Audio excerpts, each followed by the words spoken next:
Okay. For those of you who are watching, we are doing some out of character purchasing because the players are leaving a major city and they've got a couple last things they're looking to get done. What else you got? Let's see. Oh, wait 1 second. They just purchased 12 pounds of lantern oil and herbalist supplies for 4 healing potions. Let's see. So next thing I'm looking to pick up is some magical thread. so I can Okay. make a cape. We have the interplanar cloth from the Barovian noble outfits. So I'm looking for some magical thread and a fancy brooch. Okay. The thread's not too hard to find. You're going to be looking at about 20 gold per component point. So for something like a cape, you've got a lot less stitching depending on how fancy it is. So at a minimum, you're going to need 2 components for it. Got it. I will buy. If you go for a fancier design, it's going to increase to like 4, 6, 8, and 10 would be like a fully embroidered. Got it. I'll make it fancier as we go along. For right now, I'll just get the basics so I can get something moving there. Okay. I'm also looking for a platinum flask. Not hard to find. Give me one moment. Sure.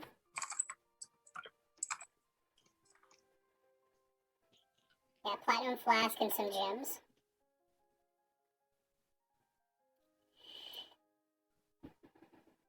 For a platinum flask, you're looking at about 100 gold. Okay. And Dave, I'm going off of the sheet that we put together. So for the Bloodwell vial, you have gems, and then you have 3 tiers of money signs. So I'm trying to figure out how much money and gems I need to pick up to craft that object. What was the Bloodwell vial? It's a sorcerer item to make things better for them for casting and give you the points back. Moment. They can like cast more powerful and stuff like that. Okay, so 3 money signs is generally going to mean that you're in the thousands. Okay.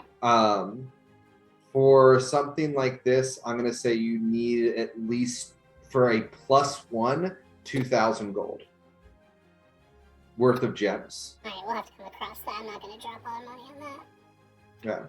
And that's it for the things I'm looking for. Okay. Did you guys want to look for a crossbow?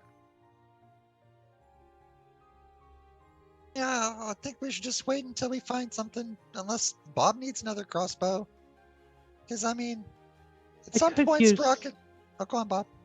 Oh, no, I could use a better one. I just have this light one, and, well, yeah, ranged attack is sometimes a necessity.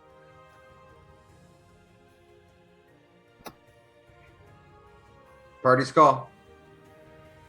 Yeah, if you need a better weapon.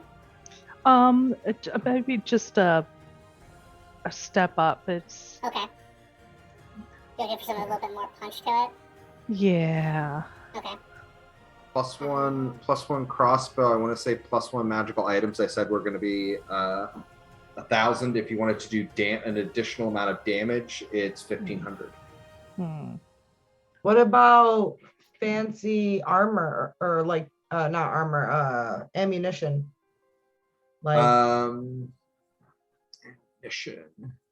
Because you can get arrows that do cool things that you could then load into your crossbow. Oh, that would be good. Some bolts.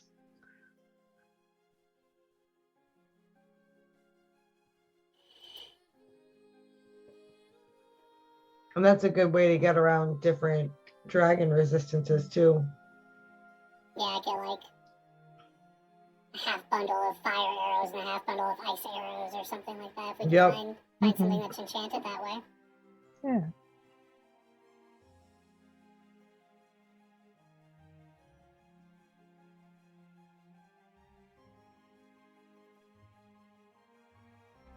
Same magical prices link.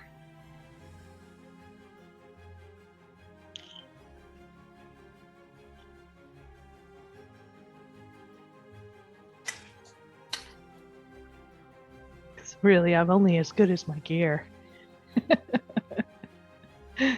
say that, Bob. You're really swift on your feet. And I saw you backflip over that dragon's fire. It's true, yeah. I've never seen someone do that before.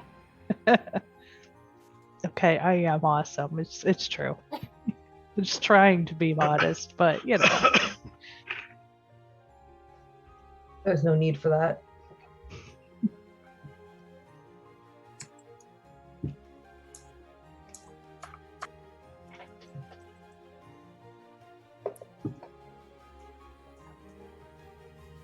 I'm gonna say 200 gold per magical bolt.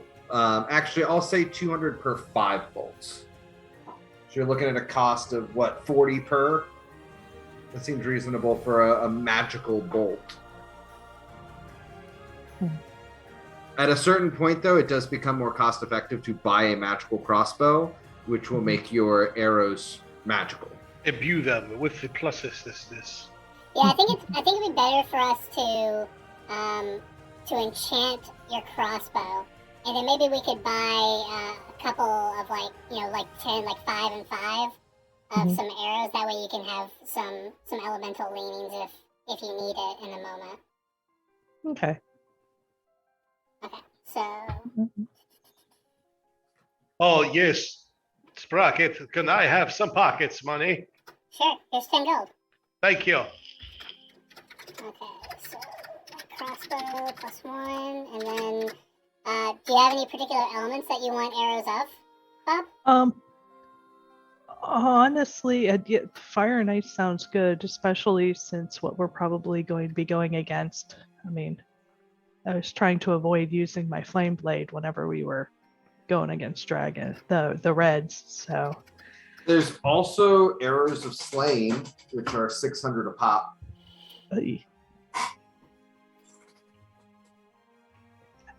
That is currently too rich for my blood, I believe, at this point. But they're the arrows of slaying, Bob. That's true. The arrows of slaying. So I'll give you a choice, Bob. We can get you 10 arrows of elemental affiliation, or you can have 1 arrow of slaying.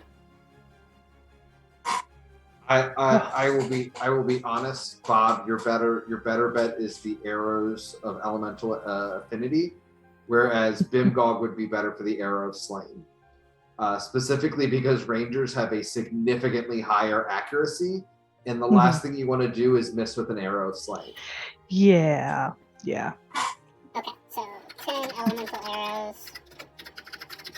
Alright, so it's 1,800. It's 4. You said 400 per 5, or did you say 200 per 200. 5? Okay, so 1,400. Alright, we're down to 824 gold. I need to buy some rope. I gave my rope away to the goblin that was trying to steal it. Emerald Enclave provides you 50 feet of silk rope. Perfect. Ooh, fancy rope. That's the good rope. It pays to be in a faction. No. Hey, Adrian, did Bob... Does Bob do that thing before you leave town? Yes. Okay. One moment. Let me reread what that was.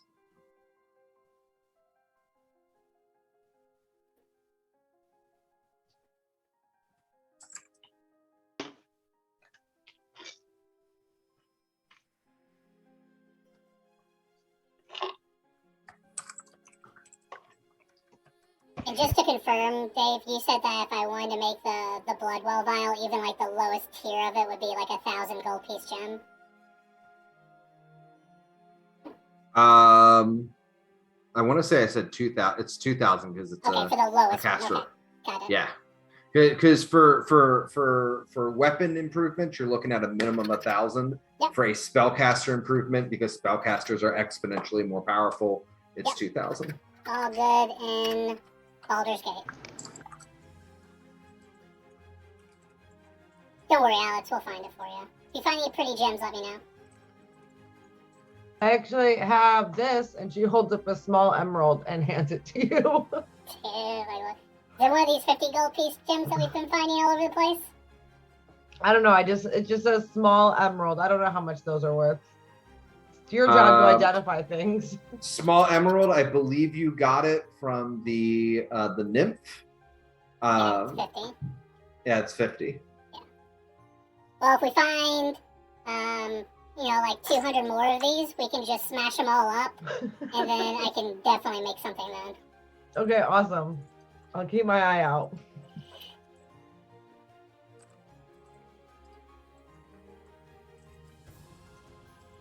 Oh man, Ben God, I'm gonna make you something so cool. You're gonna think it's the coolest thing I've ever made. What are you thinking? I'm thinking tons of things because I think a lot of great things all the time. But this one in particular is like the greatest thing I've thought of right now. Well, I'll wait till it's a surprise then. I'm sure it'll be great. It's gonna blow you out of your goblin boots, bud. Well, I hope not, because I really like these boots. They've lasted this long. Listen, if I make you boots, they're gonna be the best boots in the entire world. Well, I believe it. All right, guys. I'm ready if you are ready. Yeah, yeah. We should probably talk to Duncan about heading up north to the mire. Unthar kind of nods. Yeah. That Duncan fella, he's on the up and up still. Yeah, he right? helped us kill the dragons. Yeah. He's reliable. He helped us take over the pirate ship that's been terrorizing the town too. So 2 points. Oh yeah, you guys don't have to worry about ghost ships anymore. We never told anyone that, did we?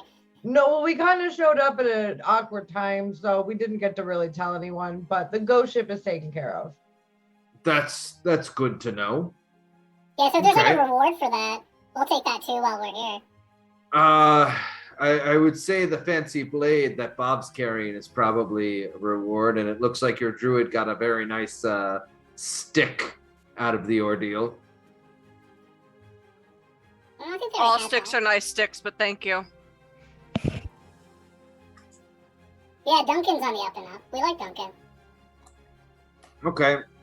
When Ramilia kind of, stands up, I will be taking my leave at this point and passing this information on to the Harpers. I appreciate your all's willingness to address this issue. Like I said, my concern at the moment is that the guilds just aren't taking this seriously enough. And while it's clear there are ongoing activities that could threaten the stability of our world, I don't know that they're quite ready to put the resources forward that it's really going to take to resolve this issue. I want you to find out what the cult's actually up to, if they're trying to raise a lich, and where all this treasure that they're stealing is going. If we come back for a third time and we tell you that they're trying to raise Tiamat, will you believe us this time? You'll need to bring some sort of evidence. What would be considerable enough evidence for you to take that seriously? I don't know. Okay. That's why we're sending you out there. All right. The answers that we both seek are likely in the swamps, because the thing to know is we've been able to track the shipments of stolen treasure and loot into the swamp, but to send a significant enough force in there to attempt to brute force our way through whatever forces they may have without attracting or drawing the wrath of Varagamir, who is the black dragon who lives in the swamp. It's too much of a risk right now. A small group of sturdy adventurers like yourself can likely get in, find out what's going on, and hopefully report back. But if we sent a whole contingent, there's a certainty that we would run into a very powerful and very old black dragon. Oh, is this one really old? Yes. Oh, okay. Yeah, I bet he's not gonna be mad if he finds out we're the ones who took those items. We should not talk about that anymore. Yeah. Eggs? What? Bye! I've run out. The black dragon's name is Voragamathar. Gorgamathar. Or a Gamathar. Famously known as the Black Death. So when we get outside of the Harper's quarters, Bimgog turns to the group and says, "So let me get this straight. They basically are sending adventurers to go into the swamp, and they didn't send any agents into the swamp. So we're going to the swamp where there's an old black dragon that likely wants to murder us. Then we Well, stole his babies, probably, or her Bimgog, babies. to be more accurate, we're going into an old swamp to find an old black dragon who has a horn that will give me acid damage. Oh, that's fair. That's okay. Well, Yes. now when you put it that way, it makes total sense. Clears everything up, yes. Oh yeah, I'm on board. I guess in. let's do this thing. Well, we should probably try to avoid a really old dragon. Like little baby dragons, we can beat those up all day, but like an old dragon. I've seen No Mangelian take some hella hits. I suspect by now you'll have built him up so good that he's gonna scare that black dragon into just giving us a horn. Oh yeah, maybe I could do that. Maybe if I infuse No Mangelian with the hide of the red dragons, I could give him a fear aura. So everything will get afraid of him. Are we That's going something- straight there, or are we sleeping first? Oh, we're definitely sleeping. That's something we also take into account is the fear. I don't aura. care where I sleep. I just need to sleep. Let's go back to the ship. I second that. There are several spells and abilities that can remove fear. We do not have a paladin in our party, so we do not have that ability. Mhm. It could render So- half the party useless before the battle even begins. Dragons are certainly a frightening presence. So you guys are in Baldur's Gate, which is in the far south of the continent, as was pointed out to me afterwards. So you approach Duncan as repairs are ongoing. He kind of looks you all over and says, "Well, I had more runs to do, but I suppose I could give you one last trip up to north of Waterdeep. You're going to the Mere." Mm-hmm. Dead men. And he kind of looks a little anxious. It'll be perfectly safe.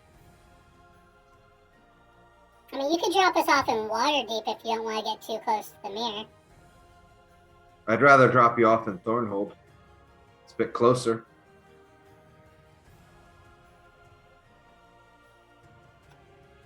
Well, as far as you're willing to take us would be grand. I'll take you anywhere. Yeah, we can. We'll set sail in the morning. Yeah, if you're willing to take us to Thornhold, I'll be really happy with that. Yes, certainly. And I'm gonna study my map, see if there's not even an even better place I could set you down. But just be aware, we see a shade of black in the sky. I'm turning tail. That's fine. Acid will eat right through my ship. Don't worry, Duncan. Soon, your ship will be able to fly away from anything. You've never heard of the tale of the Black Death, have you? No. I love stories. Can you tell us, Duncan? Yes. Yeah, They Duncan, tell say- us a bedtime story. They say that I'm just gonna call him Vorag because his name is so complex in the common tongue. That Vorag is the fastest dragon that there is. He is ancient and quick. That he has shown up from the east coast to the west with only mere hours apart. And you can go from Waterdeep to Baldur's Gate in an hour or so. He's the fastest dragon that anybody's ever seen. Legendarily fast. Like a blur. Right? Like he's in two places at once.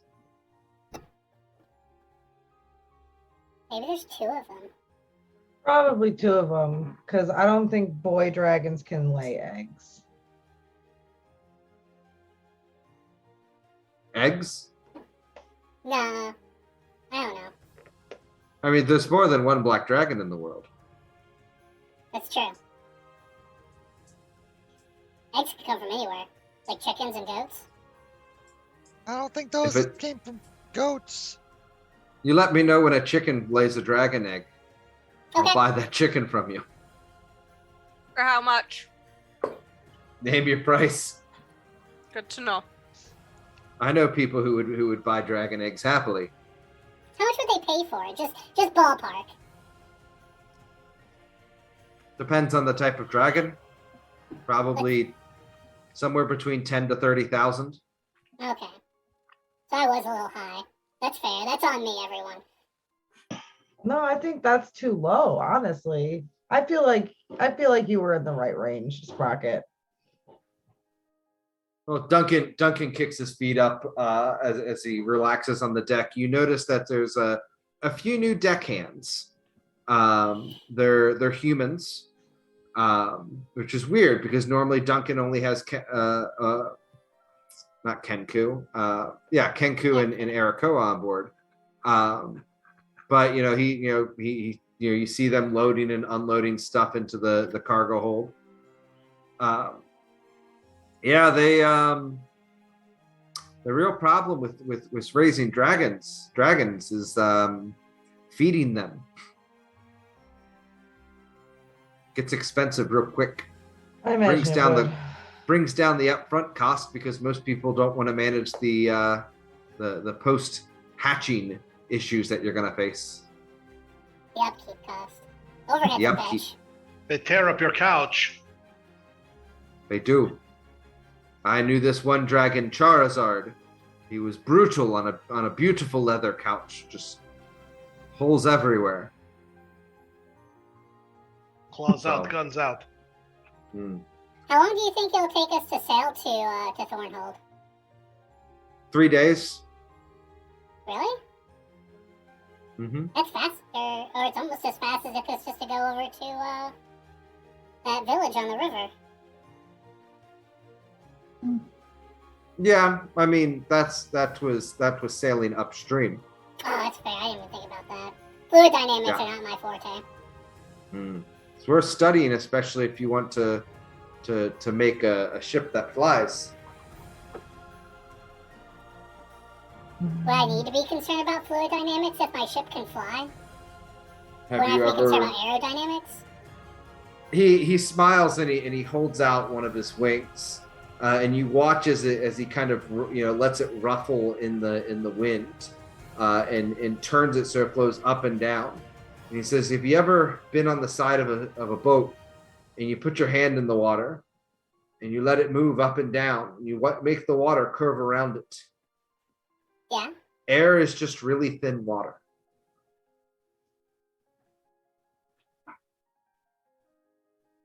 I gotta do the math on that. And I run away. Okay. Anybody have anything else they'd like to accomplish while they are here in Baldur's Gate? Done what I needed to do. Well, actually, would anybody have anything for like acid protection in town?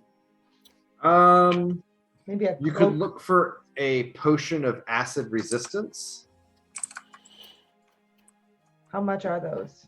One moment.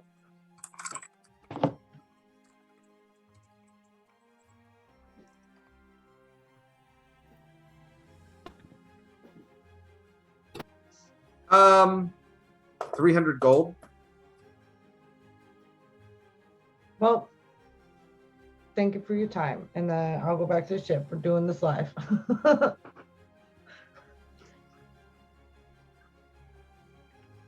Yep, you gain resistance to one type of damage for 1 hour, based on the type of potion.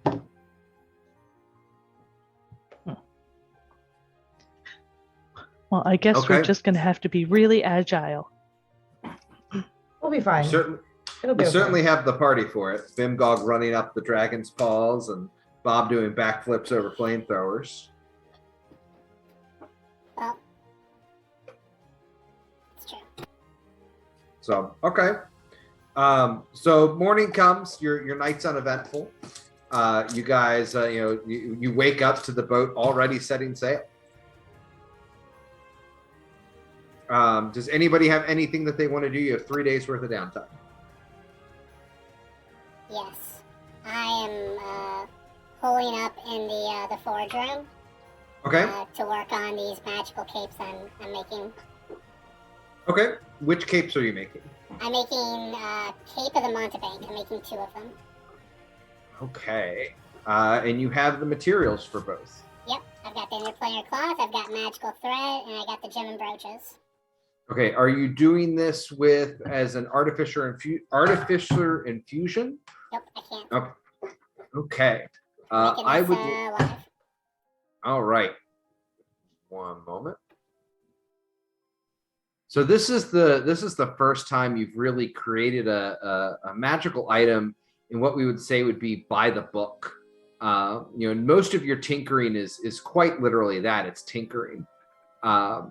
So this time you're really trying to combine magic with material and you get what I'm saying. It's not tinkering. It's more like science. It's the equivalent of baking versus cooking. So I would like you to roll a Arcana check for the first one. The second one, since you are, let's see what you do with the first one.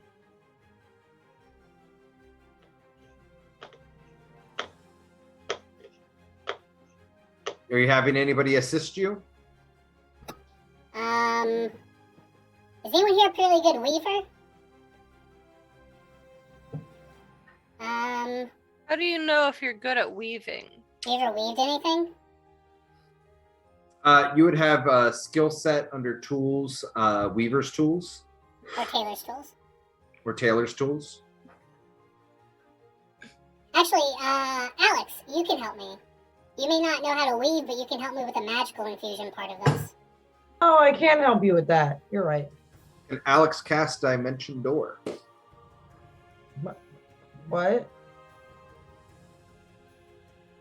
Hold on, let me look at your spell list, Alex. I don't have Dimension Door. And why would I cast that right now? What is happening? I'm trying to embed a dimensional door spell into a cape. Oh, I don't know that spell. I mean, I could learn it. Sprocket, you don't have Dimension Actually, I just Door. realized I don't have it either, so I can't even work on this. Correct. Bump bump. Actually, then I'm going to work on something different. Okay, what are you working on? I'm going to work on making crossbow bolts using the planks from the ghost ship. Okay. I would say that you can craft some basic crossbow bolts. They're going to be one-time use. How many planks did you have? 3, I want to say. 3 planks. 3 planks. You are able to make, we'll say 30 crossbow bolts. Okay.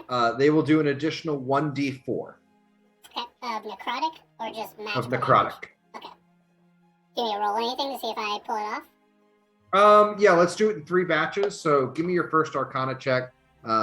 These are not terribly difficult because you're not actually enchanting them. You're just saying, hey, these have a magical property. I'm going to put it together. Okay, roll with advantage for your next 2. Oh, good, because the other one sucked. 15. Okay, your second batch succeeds. And your third batch succeeds. Awesome. And I will split those between Bimgog and Bob. Okay. Guys, just mark down that you have 15 crafted necrotic bolts. You'll need to manually add the 1d4 when you roll your attacks with them. They're also, again, they're one-time use, so make sure you subtract them when you use them.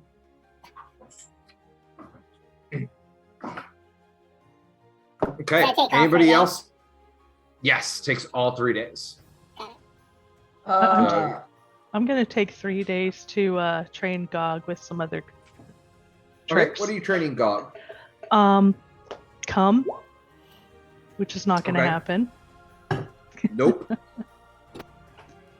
Gog gets himself wrapped up in some of the ropes of the ship, and you spend the day trying to convince him that he is not part of the ship and part of the crew.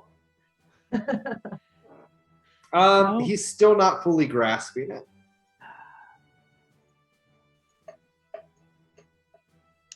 Nope. Just short. Not today. He's very distracted. He doesn't know these people around him. It's kind of disconcerting for him. Hey, by day 3, Serenia will assist. Bob. Like, they're really trying. We are trying really hard, and yeah, no. Nope.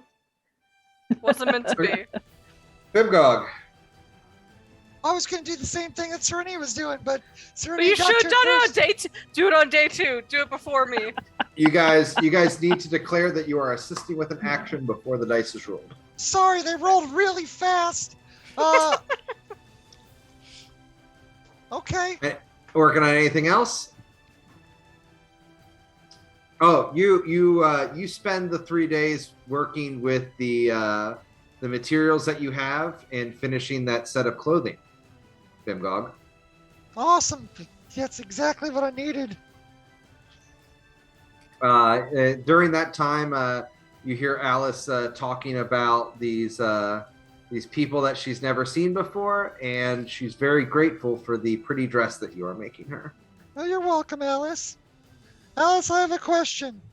Okay.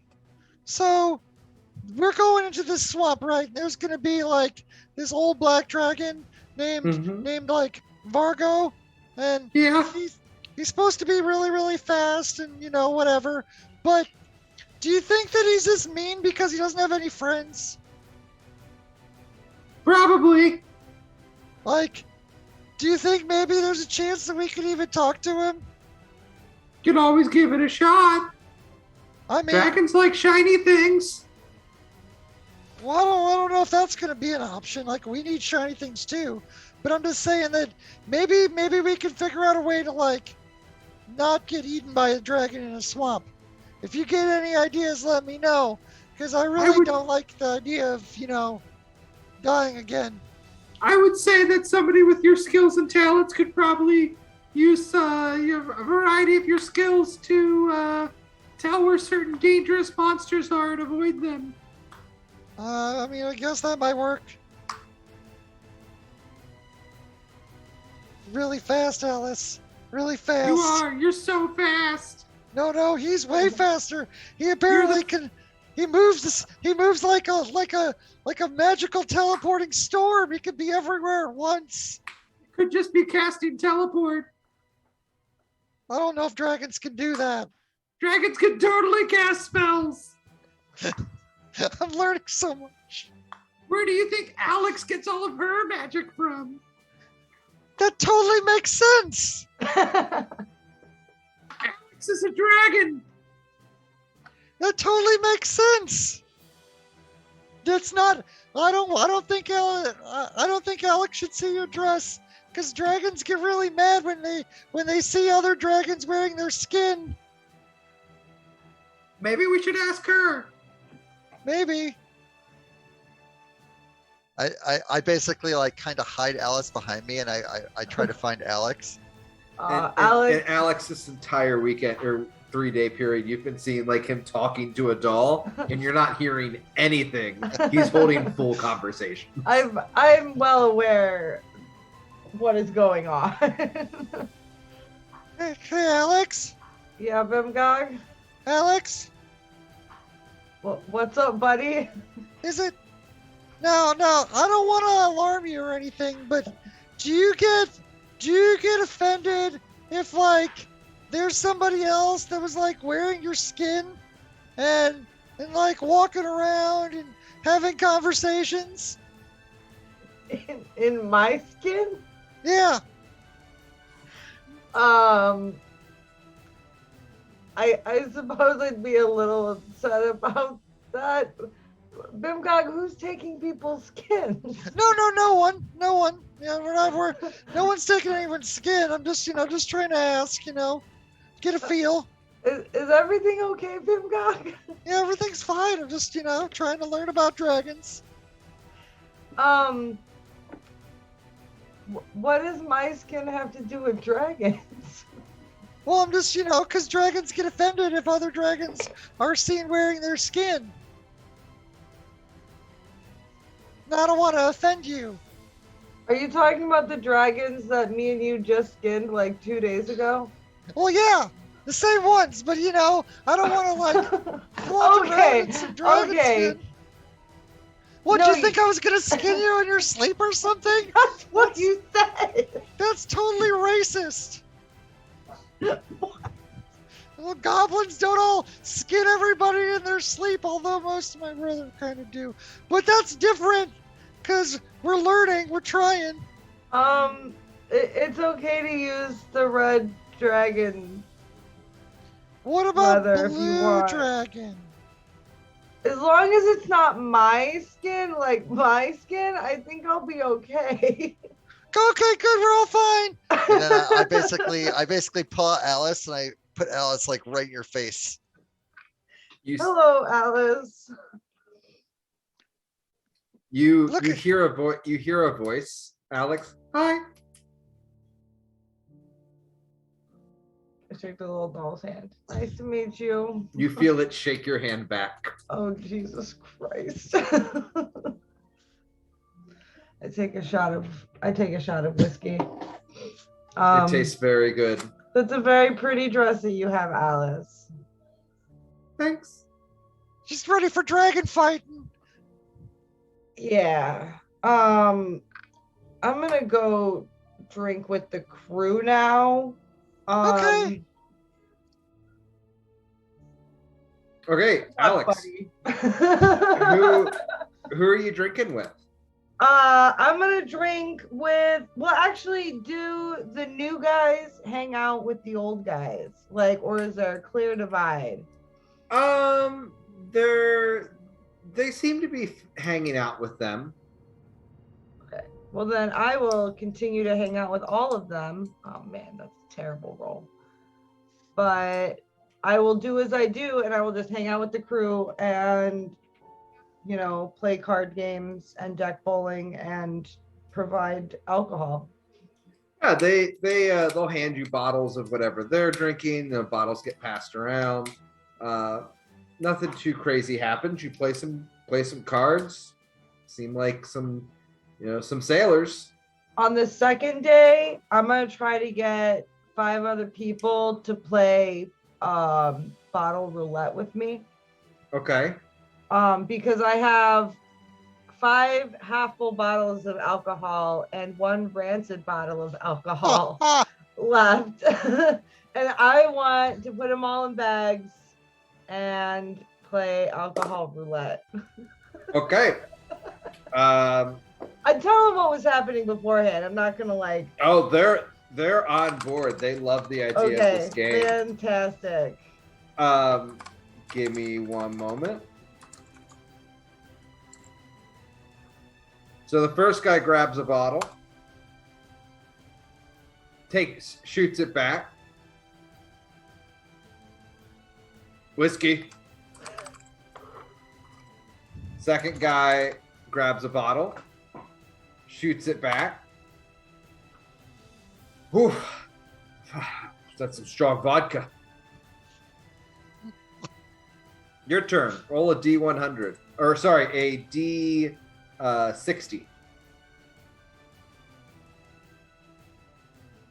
So you grab the bottle and you pick it up and you feel like it's got a little weight to it.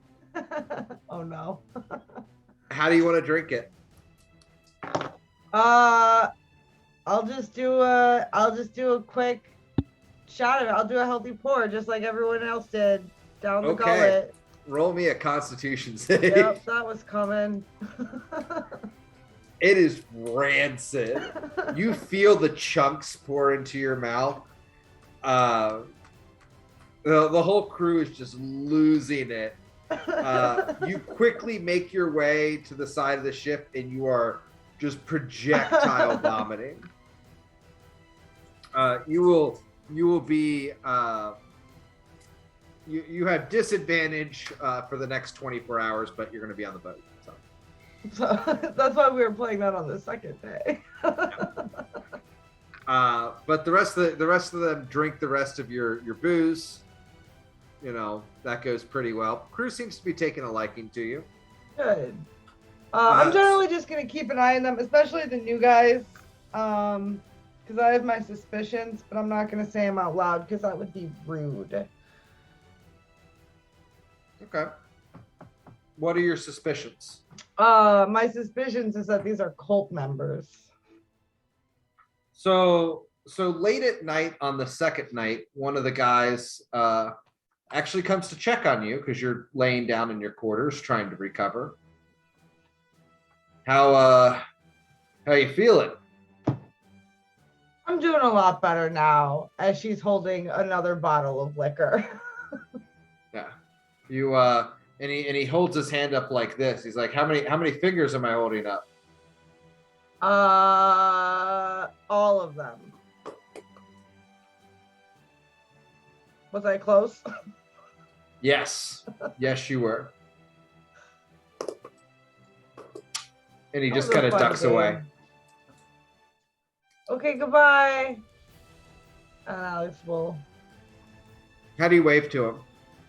just kind of like lazily, like she's clearly very drunk and very out of it. Okay. Rest of your days, the rest of your trip passes uneventfully. Bjorno, Yes, I am full of stuff. you're full of stuff and things. Yes. Any specific plans? I basically help out Bimgog and Sprocket with whatever labor they need. Okay. So you help them with crafting and whatnot. Yep. Perfect. Okay. You guys, after a couple days at sea, uneventful, you pull into the port city of Thornhold. Duncan will kind of slowly bring it into port. You lot heading out right away. 'Tis time. Yeah, we probably should. It's late in the evening. Probably gonna take a couple days anyways to get up there. Oh, to the Mere? Yeah. Good 3-4 hour travel at most. Oh, well, that's convenient. I mean, Thornhold's literally on the edge of the Mere.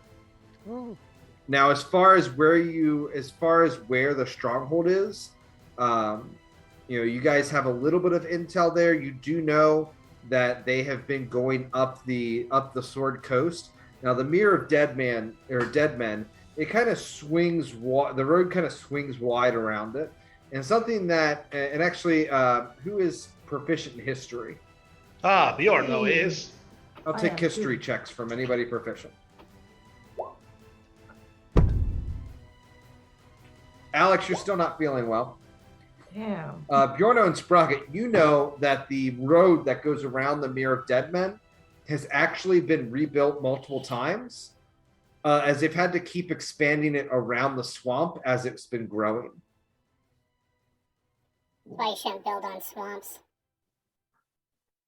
So, yeah, there's an inn in town. You all could stay at if you like before you head in. Probably good to stay in a bed one more night before we head into the swamp. What We'll time is complain it when we about get that. into town? It's late afternoon. Oh yeah, that'd probably be a good idea so we're not walking through the swamp at night. What's the Agreed. inn called? It's called the Barrel Up. The You Barrel can't Up. miss it. It's got a beautiful pose that's similar to what Bob likes to strike. When are you heading back out, Duncan? Oh, I'll probably leave later tonight once we offload some supplies. Okay. Where are you heading to after this? Oh, back south. Okay. So got a few more runs. I'll probably be back up this way in 2 weeks. Well, I'm sure we'll see So, you but again. I'll be stopping up in Waterdeep, but I can swing up here. It'll take about a day to get up here to see if you guys have come back to town or not. Okay. Yeah, if we're out that long. Be careful. Bye, Thank Duncan. you. Flip. He waves. and you notice that that the men who were actually, Bob, give me a perception check.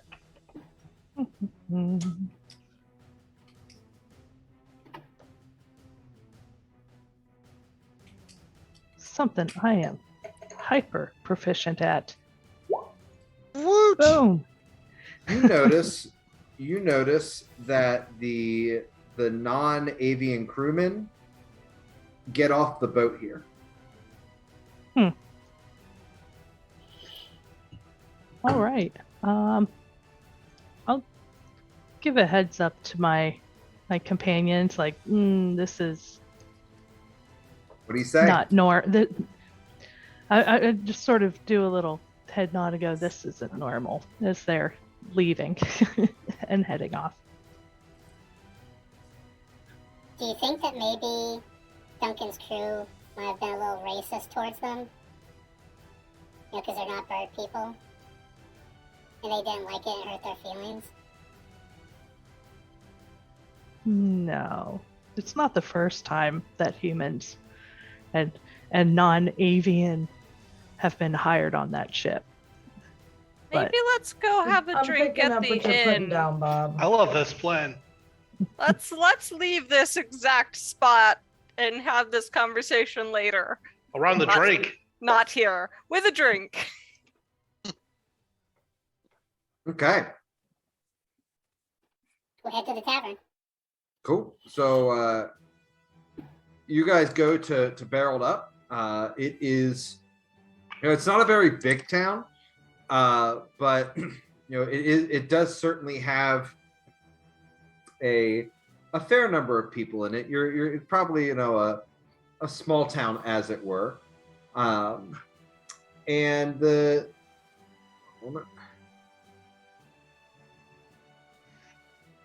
And as you're walking around, you do notice that the streets are pretty lively. The people haven't really gotten any word of anything unbeknownst. The streets are pretty casual.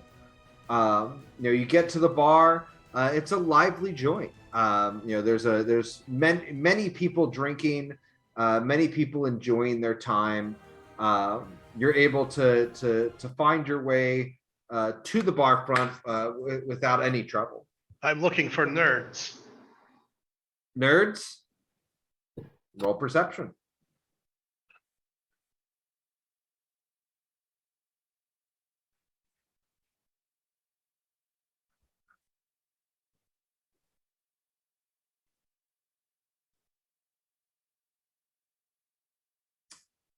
You don't see anybody who's especially nerdy. Oh well. I'm standing right here. Yeah, there is Sprocket. He's quite nerdy. Are any of the people from the boat, the humanoids that got off here, at the same bar? Give me a perception check.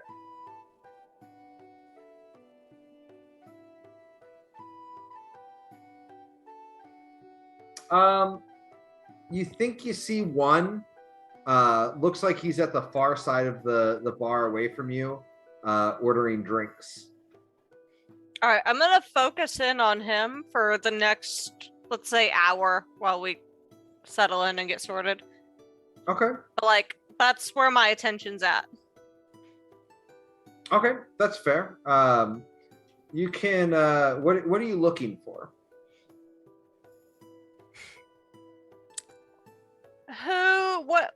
Who he's drinking with, what's he doing, his general attitude, is he in a good mood, bad mood? So for clarity's sake, Dave, in about an hour, once the party gets settled, I want to perhaps go to the bathroom, use disguise self, show up as a human, and go talk to him. So I'm just like eyeballing him for like an hour first. Okay, that's fair. I mean, you can just you can manage to take a seat at the bar. He's wearing a a white cloak. So he's actually opposite of where you all are at. The bartender or innkeeper is making rounds. It's a young woman with a very fancy hat.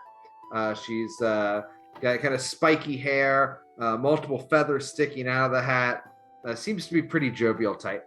She sees you all walk in. Now, friends. Hello. Haven't seen you lot around town. Oh, we just swam in and bore our arms tired. Oh well, should have taken a boat. I'd imagine you row the whole way, or I was joking. We took a boat. Okay, well, welcome to Barreled Up. What can I get for you all? And you see her like grab a bottle and chuck it over her shoulder back to one of the orcs who's on the opposite side of the bar who catches it. I would like some mead, a tall, frothy glass. She leans down. You hear some glasses clanking. She sets it down on the table. I slide a whole gold to her. Generous, thank you. I'm looking for nerds.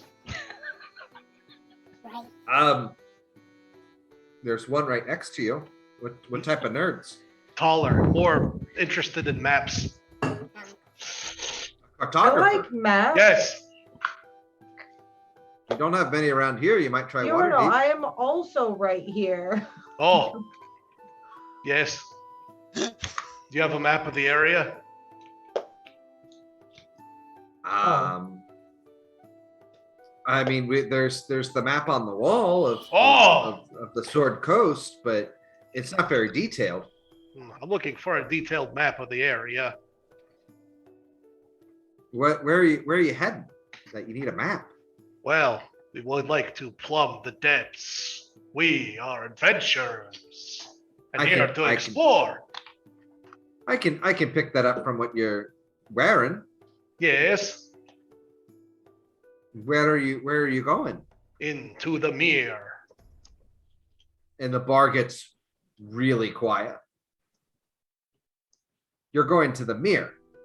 Aye. Did you write a last will and testament? Yes.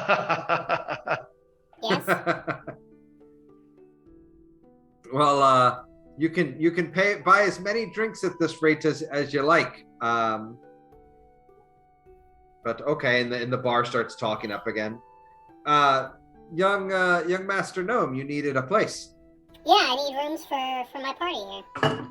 Okay. I'd say it's about 5 silver a head. Okay. Do you have a room with bunk beds?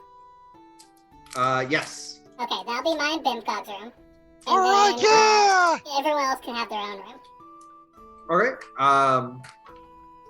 Like I say, most of our rooms sleep 2.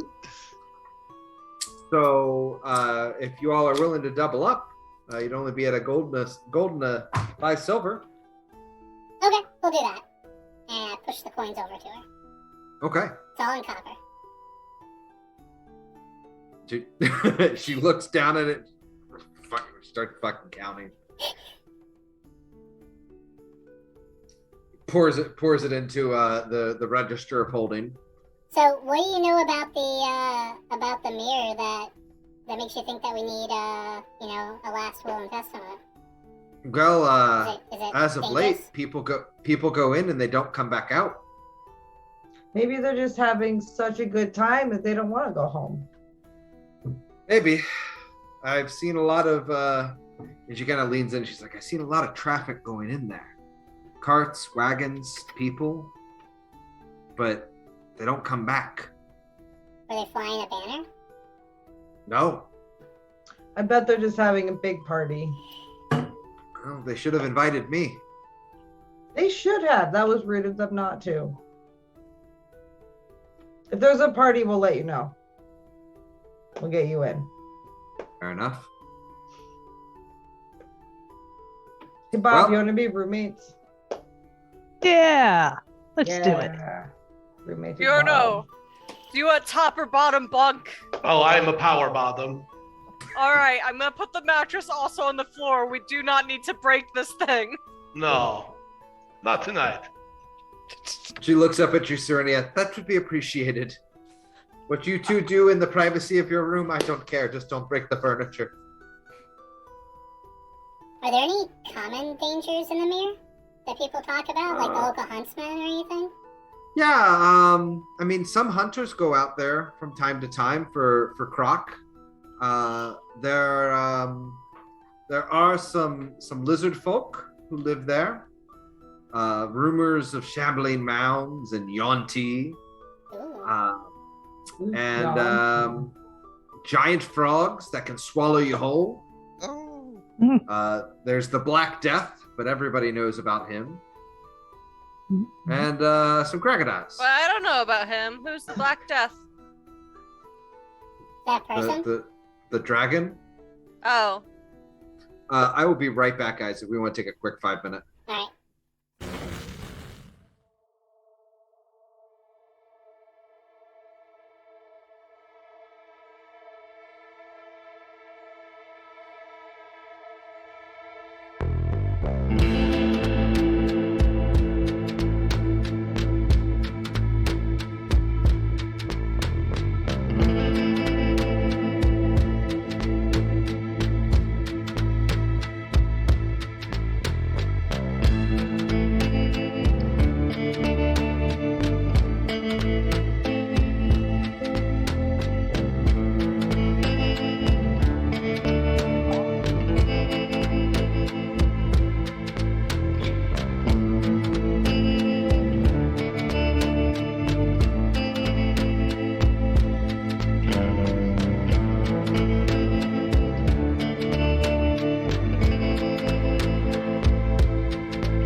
Okay.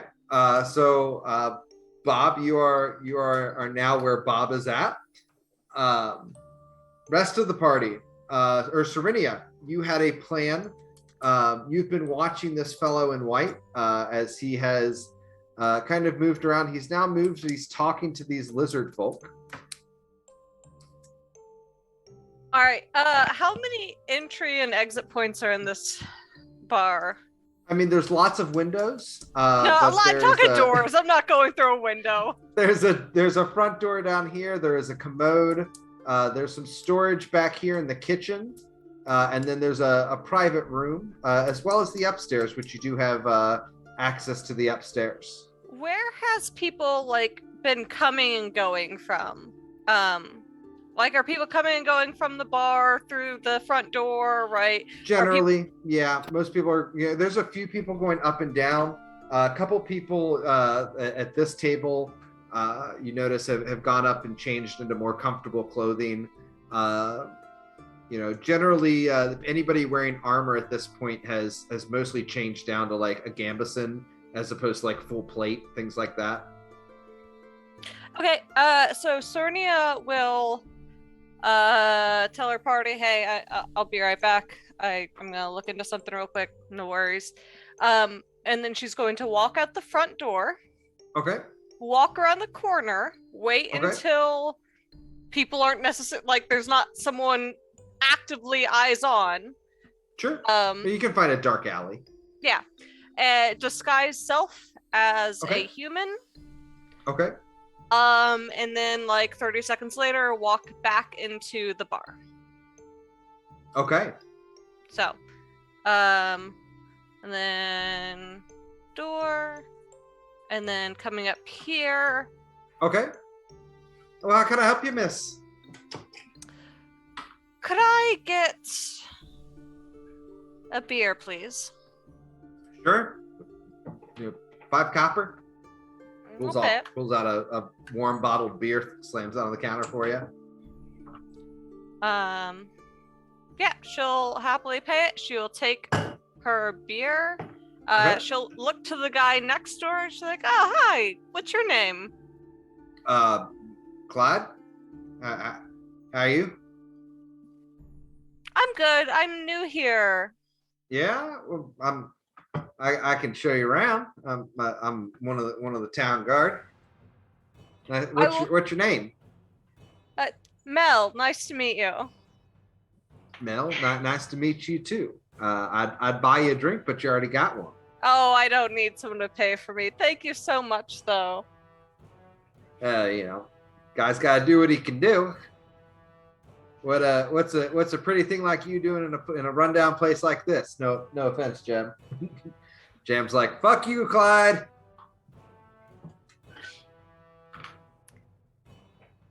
It seems that fate had me here. I can't speak to why or how, but here I am.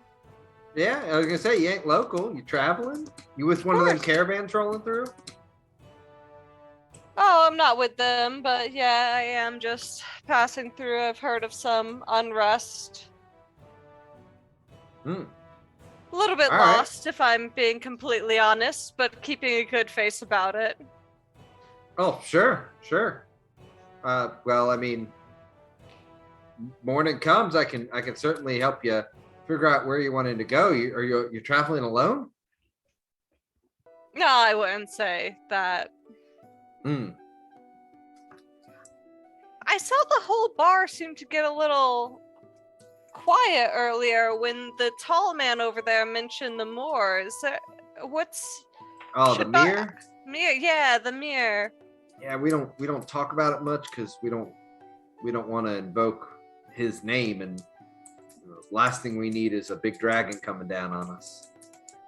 And we're already anxious enough with all the people traveling out into there, but worried that they might stir something up, but we can't stop them. Who's traveling into there? No, there's a whole mess of caravans that keep on heading north, and we think most of them are heading like north along the road, but there's some reports that some of them are turning into the mirror, and there's nothing good in there. Well, I will do my best to avoid that. I pray you do. Hate to see you get hurt. I'd hate it too. I hope to see you in the morning. I wanted to go talk to someone else real quick. But I would love a walkabout tomorrow. I'd like to see you in the morning too. Serenia will then wander over to White Cloak Dude. Okay. He is speaking in a language you don't recognize to these lizard folk who are playing a somewhat rudimentary looking card game. Serenia will walk up. Hi, I'm so sorry to interrupt. Can I get you a drink for the trouble? No trouble, but I mean, I'll very rarely turn down a drink. Especially from a tall lady such as yourself. She's not tall. She's 5 foot. 5 foot flat. Okay, 5 foot. So especially from a lady such as yourself. I'll take a shot. You want to have one with me? Sure, that sounds fun. We'll flip out a platinum piece and hand it to you. Serenia will take the platinum piece, walk back to the bar, say, "Hey, what's the best shots you guys have here?" We got some high proof fire water. Could I get what other fire water do you have? We got some local stuff. It gets the job done. We've got a couple whiskeys, and a couple vodkas. Could I get 1 high proof and 1 vodka shot, please? You want a water too? You want a water shot? Vodka shot. Oh, okay. And Serenia's just gonna sit there and nod when he's saying water shot. Okay, yeah, she gives you a super high proof one, and the water one. She's like, "Yep, 2 Everclears coming right up." Puts the water one close, clearly on the side. She's like, get him, sister. I will pay however much they ask for, give a very solid tip as well. 5 silver, so be a gold for a solid tip. Okay. I'll give him a gold. I'll take it back to him. I'll hand him the fire water, and I'll go, cheers. Yeah, cheers. He shoots it back. I'll he take says, what are we toasting to? What are we celebrating? And he kind of looks at the lizards and bark something out, and they all just they get up and they scatter. They all head out the door. Well, I thought you knew what we were celebrating to. You're the one that wanted to take the shot. Well, I mean, I get approached by a woman who's sorry to interrupt and, offers to drink with me for the inconvenience. I figured you were trying to come talk to me.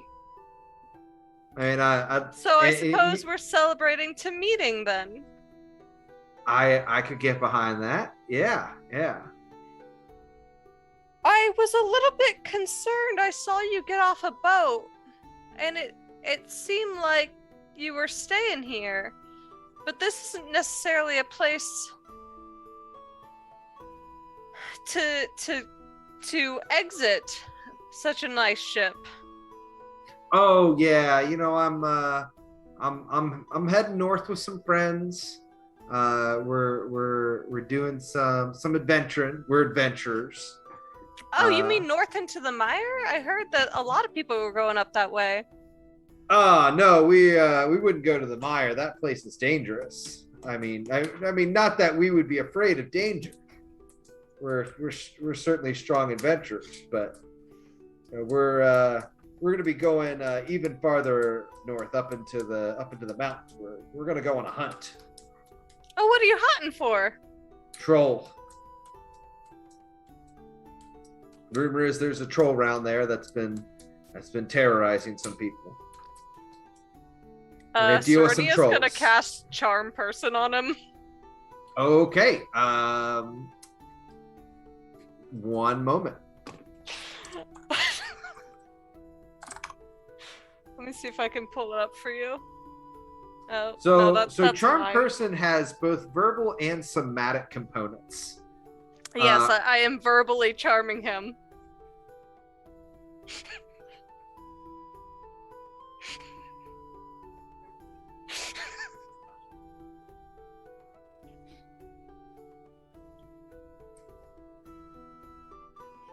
I'm going to rule, and this is not a standing rule for further spells, but you are using your feminine wiles to distract him. Quite literally. I looked at the spell. I'm not fighting him. I'm being his friend. I'm distracting him.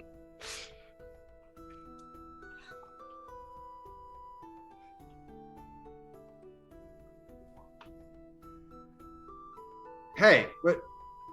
Did you just try to cast a spell on me? What? Oh, no, yeah. What are you doing? Oh, wait, yeah. I'm so embarrassed. I am so... Guard! No, wait, please, talk it, please. 1 second before your guard comes. I am very embarrassed right now. Clyde and his buddy walk over. What's going on over here? This woman just tried to cast a spell on me.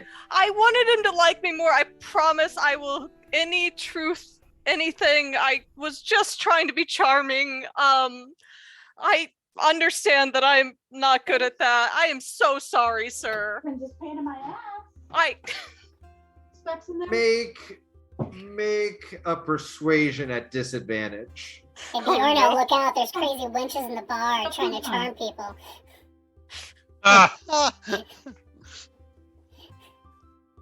No, so to be fair, Dave, I was literally trying to charm him.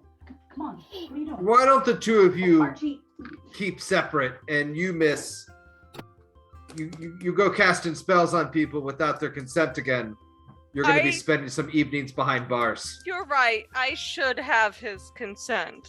That's a very good point. That was the goal, really.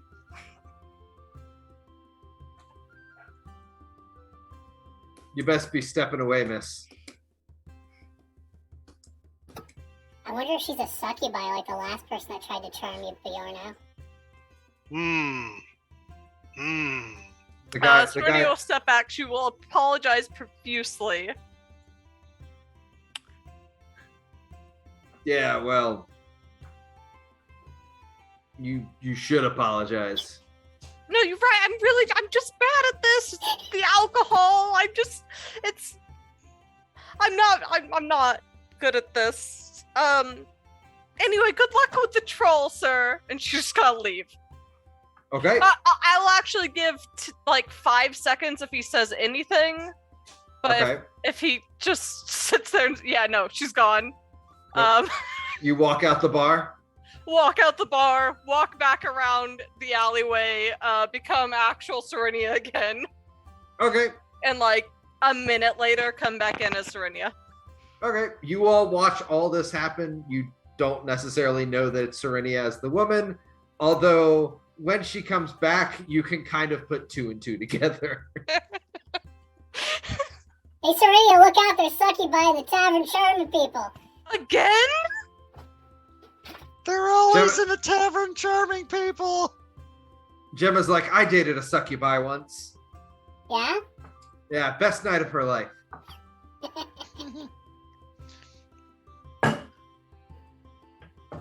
Well, Alex, I'm so happy that I'm gonna befriend a black dragon. What? I'm gonna be best friends with Vorag. Who told you this? What do you mean? Did somebody I'm pretty lead you certain- to believe that this would happen? No, I've been thinking about it. And what makes somebody be evil or angry or want to hurt people? It's because they don't have friends. Like, look at all of us. As we've become closer friends, everybody's happy and we're getting along and everything's going swimmingly. Maybe that's all that this guy needs. We're going to go in that swamp. We're going to talk to him. He's going to be a friend. Probably help us with the call. Everything's going to come out swimmingly. That's the positive attitude we need. Good job, Bimgog. I'm trying. We're gonna, but just in case that doesn't work, just in case. Solid plan though. We should also consider not going anywhere near him. Well, I know, but he's probably going to be like all over that swamp because he's so fast. So since we know he's going to be like super fast and like teleporting around because dragons can totally cast teleport, I learned that. Since they can do that, then he's going to be able to talk to us and find us anyways. So the better idea is just to, like we could sit there and make good deals and friendships with him. You know what? We'll try that first. Dragons like shiny things, so if we give him shiny things, he'll be our friend. What would you give a black dragon? I don't know, something shiny. We got to find shiny things. Well, do you have anything that's shiny right now? I mean, I'm sure I have some stuff that's shiny. I can look through the stuff. I mean, I'm sure there's stuff we can sit there, but you don't want to like just bribe friendships. That's a terrible way to start things. It's actually for dragons. It's actually a really good way to start things. Where is Bob? Dragon. You do notice that Bob is not in the bar. Maybe they got really drunk. Go check the rooms upstairs to make sure Bob isn't sleeping in their bed. Yeah, we go check the bar. Hugan! Hugan! I'm gonna ask the barkeep. Hey, pretty lady with the hat. Yeah. Hey, did you see our bird friend leave? No. Didn't even notice you had a bird friend. Oh, we do have a bird friend, but that's fair. Thank you. Just asking. Must not be birds of a feather. They do not flock together. Maybe Bob's hiding somewhere. Who goes upstairs? I do. Okay. Anybody else going? I'll go. Okay. Yep. Serenia, Bjorno, you both go upstairs. You check all 3 rooms. Bob's not in them. Where would Bob go?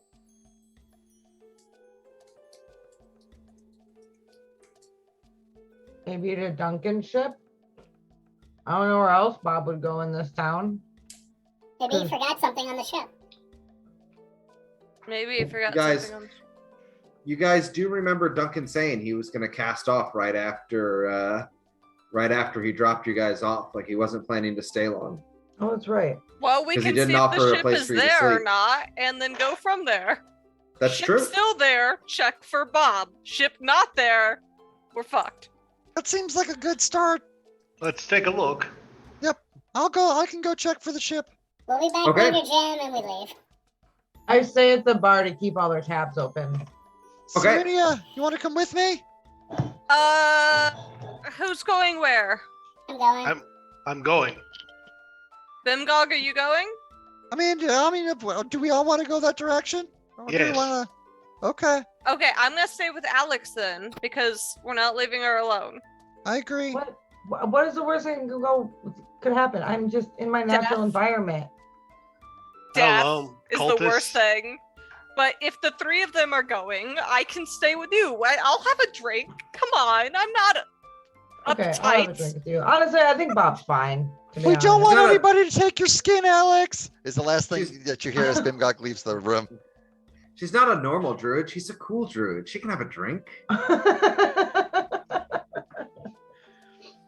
Okay. Bjorno, Sprocket, and Bimgog. The three of you head out from the tavern. It is dark. It is straight up nighttime at this point. No Magellan's eyes, like little visor lids, like lift up and blazes light out, like a lighthouse. Yeah, basically you have no concerns about tripping because essentially you have headlights. Okay. Quite literally headlights. I got dark vision anyway, but Okay. Yeah, you can make your way back to the dock. The Duncan ship is still docked, still moored. Well, this is super fortuitous. The gangplank is pulled up though. I'm gonna blow my horn. Okay. You see One Stone pop his head over the side. Hey, Oh, hey, One Stone. Is We're Bob looking- there? Yeah, we're looking for Bob. we haven't seen him. No, we can't find him. I'm going to be insightful. I mean, you get the sense that he's probably seen Bob. Is Captain Duncan around? Maybe Bob, talked to him and left already. Yeah, Duncan's asleep, but Did you wake him up for us? yeah. We're just worried about Bob. He heads back. You see him disappear over the side, and goes back to you hear the cabin door shut. From your insight roll, you get the sense he's certainly not being completely forthwith. He's gone from kind of welcoming to akin to a knight looking over the side of a castle wall. I share with the group. I'm going to board. How far is the ship from without the gangplank? It's a good 10, 15 feet. I'm gonna jump in the drink and climb. Bjorno, can you throw me before you do that? I put it on my shoulder. Okay. What are you guys doing? We're going on the ship. Why don't we just wait for Duncan? Something's amiss. I mean, there are a bunch of pirate birds on a pirate ship. I think something's always amiss. Sprocket, I'm a skipper now. And ever since I became a skipper, it's important that I know what's going on ships. And I'm worried about Bob. And Bjorno seems super concerned. So you know what? I'm for it. I'm for it. Bjorno, if you want to make a basic athletics roll, I mean, you can try to make the jump. Yeah, Easily. You just, you back up on the deck or the dock. You take a few steps forward. You leap up. You grab the edge of it. You manage to pull yourself up onto the side of the boat as Duncan is coming out of his quarters. What's going on, Bjorno? Well, it's late. Looking for Bob. Have you seen him? Bob hasn't been around. You haven't seen Bob anywhere? Well, I mean, last we left, he was with you. What happened to him? I don't know. He went missing, and there's not too many places where he could have gone. I give Duncan the hard look. Yeah, same thing over here. Oh, jeez, No. fuck. Haven't seen him. Well. Have you Hey guys, what's going on up there? I can't see or really hear much. Have you checked at the brothel? He's got a wild feather here or there. I'll take that into advisement. Perhaps he went to the brothel. One stone. You guys are welcome to look around. I ask One Stone, is he around? One moment.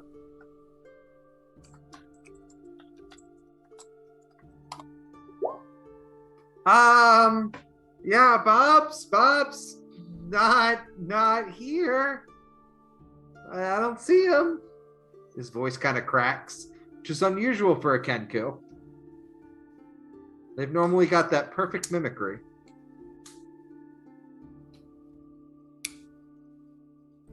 Duncan's like, it's fine. If you want to take a look around, feel free to search.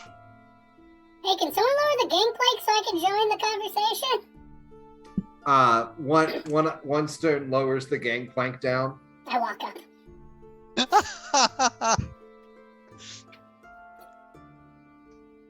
But I mean, I would never hurt Bob. I don't know why you're looking for him here. I wouldn't think he would hurt Bob. Bob likes to hang out on ships.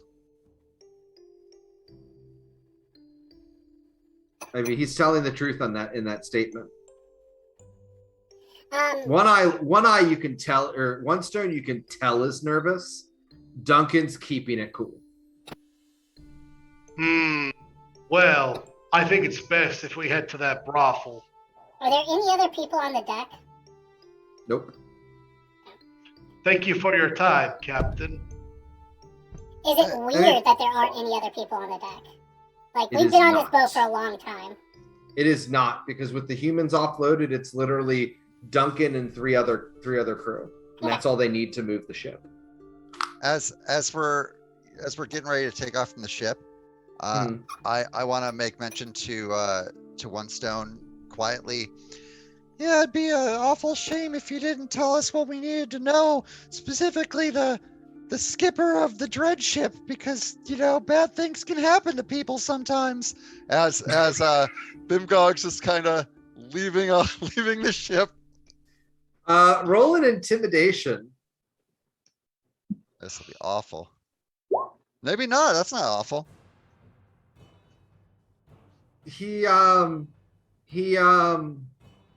And Duncan's like, is there something you need to say, One Eye or One Stone? And One Stone's like,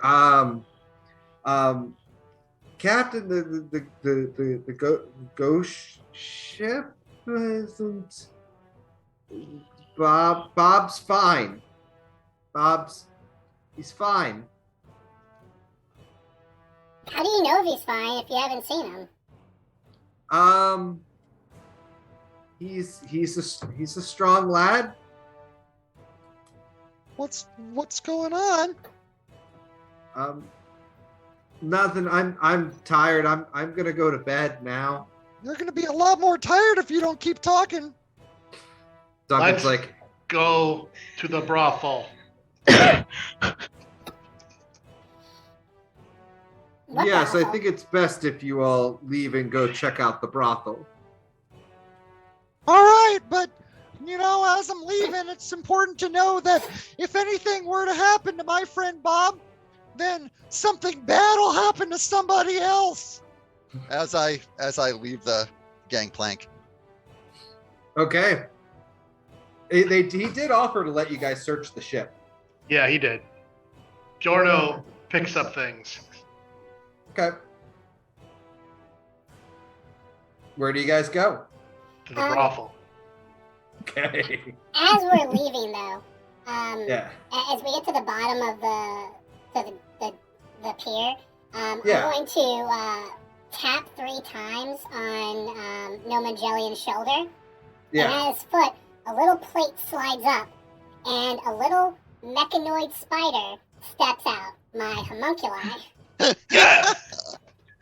And it's going Okay. to crawl over and go on the underside of the gangplank and crawl its way up, and then get Okay. up to the side of the ship, and it's going to observe them. Okay. What's and I'm it going to looking observe for? them through the homunculi. What are you looking for? I'm trying to see if they say anything as we're leaving. I'm just trying to follow their conversation. Okay. Yeah. So you guys walk away. They pull up the gangplank, and Duncan's like, "One Eye, you fucking slip up. One Stone, you slip up like that again, you're gonna be fucking One Eye. We're trying to keep Bob safe here. Idiots have no idea what they're getting into." What's One Eye's response? Yeah, Captain. I don't. Not all money's good money, Cap. These seem like good folk. I don't. It's a shame for something like this to happen to them. Captain's like, yeah, but the cultists are giving us enough money. They're saying that we could another shipment or 2, well, 4 or 5. We could have enough to buy a flying ship. And one student's like, yeah. I mean, there's always business in flight, right? What's the worst that could happen if these? Yeah, I'm not gonna worry about it. Bob's fine though, right?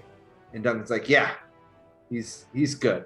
I got him tucked away. They won't find him, and he's gonna be out for quite a while. All right. The homunculi lets go of the side of the ship, and little dragonfly wings spring off of it, and it starts flying and hovering just above the water. Okay. It has flight, and it zooms across the water to the back side of the ship, to where the rudder is. Okay. It's gonna try and disable the ship. I'm gonna try and get it to attack the rope attached to the rudder to disable the rudder of the ship. Do you have a stat block for your homunculi? Yeah, let me pop it up for Okay, you. I'll need you to send that to me. Yep. Best purchase ever. It's part of my artificer infusions. Come here, homunculi.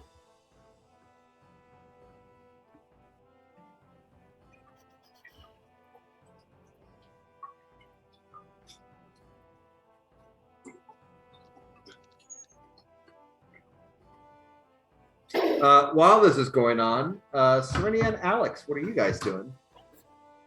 We're having a drink. It's nice. Okay. You do notice. There you go. You do notice that the bar is kind of starting to clear out. It's getting later. Most people are starting to head off to bed. The orcs head out, raucous and rowdy as they are. The 2 town guards kind of head out. The gentleman who you approached is now talking to another fella. So Serenia's gonna go to the bathroom up here, I believe. Okay. And wait in a she'll go to the bathroom. Fuck it, like a normal. Yeah. She's been a while since you've had a place to actually sit. Yep. And then afterwards, she will come here and order another beer.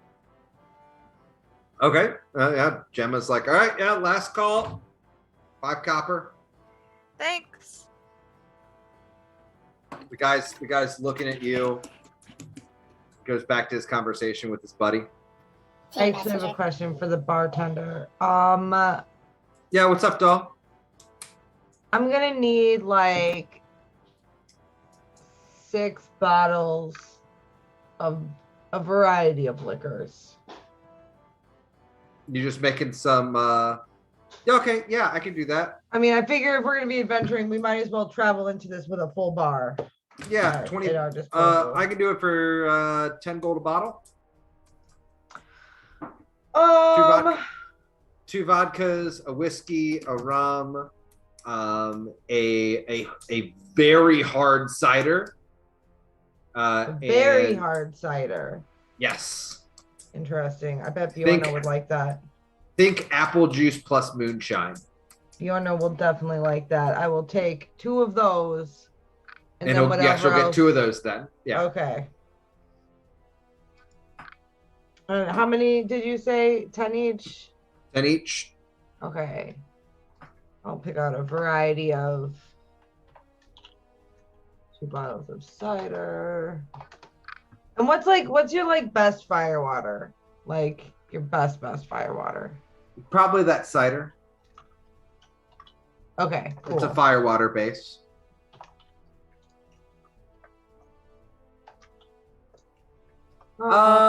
Cider, vodka, whiskey, rum.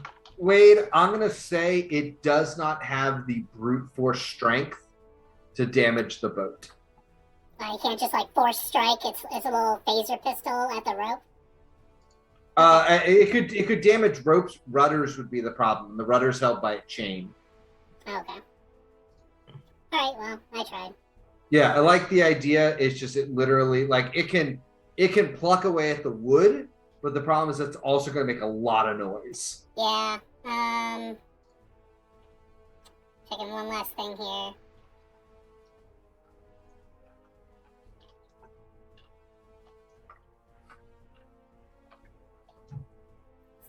Touch. Serenia, you walked up to this guy. Well, technically she walked up to the bar to be near him. Okay. But what's your objective here? What are you doing? A new casual conversation.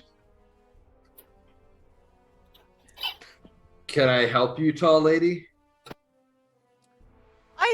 Maybe.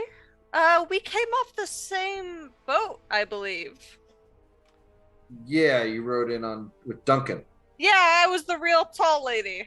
Yeah, you're still really tall. Yes. What can I help you with? Do you know much about this area here? We kind of got dumped here. And I've heard that the boat won't be back for a couple of weeks, so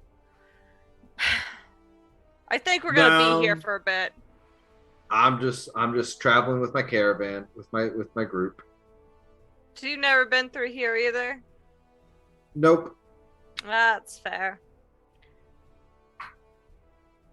Yourself? No. I tend to go where I'm needed, and I'm not quite sure where that is right now. Yeah, you're one of those adventurers, aren't you? Well, I'm not really. I overheard some conversations about you from the crew. I'm not quite an adventurer per se. I'm a druid. I'm good with nature. I go with many parties to many places. I don't necessarily adventure. But not around here. Not yet, but you never go around a specific area till you have, right? Fair. That's fair. What's your name? Serenia. Draco. Draco? Nice to meet you. Yes. Nice to meet you too. So you guys, you're an adventuring party as well? We're travelers. I was gonna say, I go with different parties. I could have found time if you need help. Depends. How familiar are you with swamps? Oh, I'm very familiar with swamps. And as Sordia says that, mushrooms will start to like grow on her.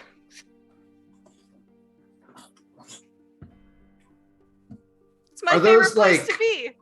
Fun mushrooms that you're growing? No, not. I mean, fun Can you for make me. fun mushrooms? Say fun for me. I haven't quite I grasped the art of making my mushrooms fun for other people. I mean, a little bit, right? But like not fun. I mean, I've had some intoxicating mushrooms in my time. I would share them, but I'm afraid they would hurt. Maybe. That's fair. You can't probably have a hard time letting anybody get close to you, don't you? Yeah. It's not necessarily a downside though, right? Like I live a very nomadic life.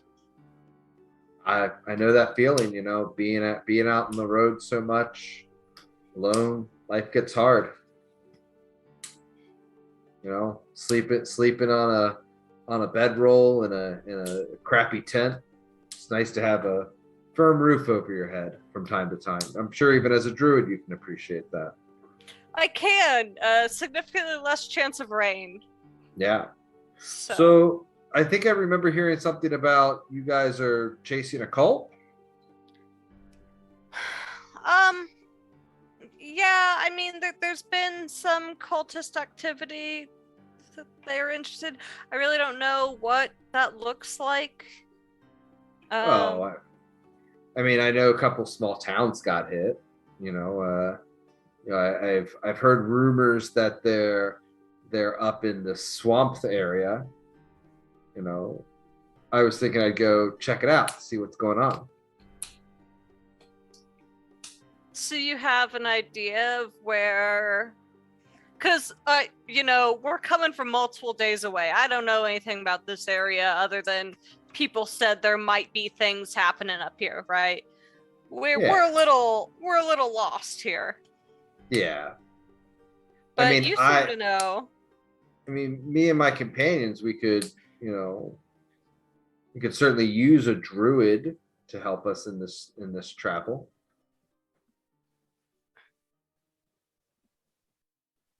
You know, we've got absolutely. We've got a room upstairs. Do you want to come meet the gang? You know, it's getting a little late. I would love to meet them, absolutely. Maybe in the morning? Sure, in the morning. You all staying here tonight? I am, yes.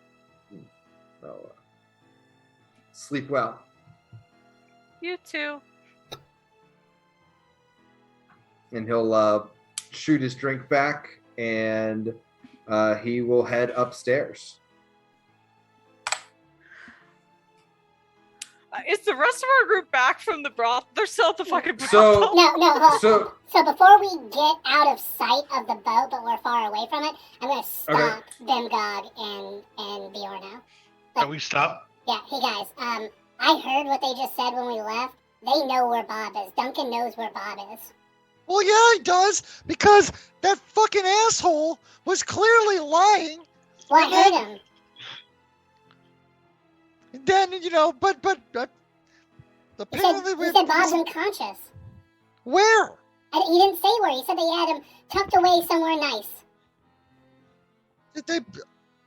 Did just One Eye know, or One Stone know? I think One Stone knew. Well, my intuition tells me that he's in the brothel. But if you think he's still on the ship, we should go back to the ship. I don't know if he's on the ship.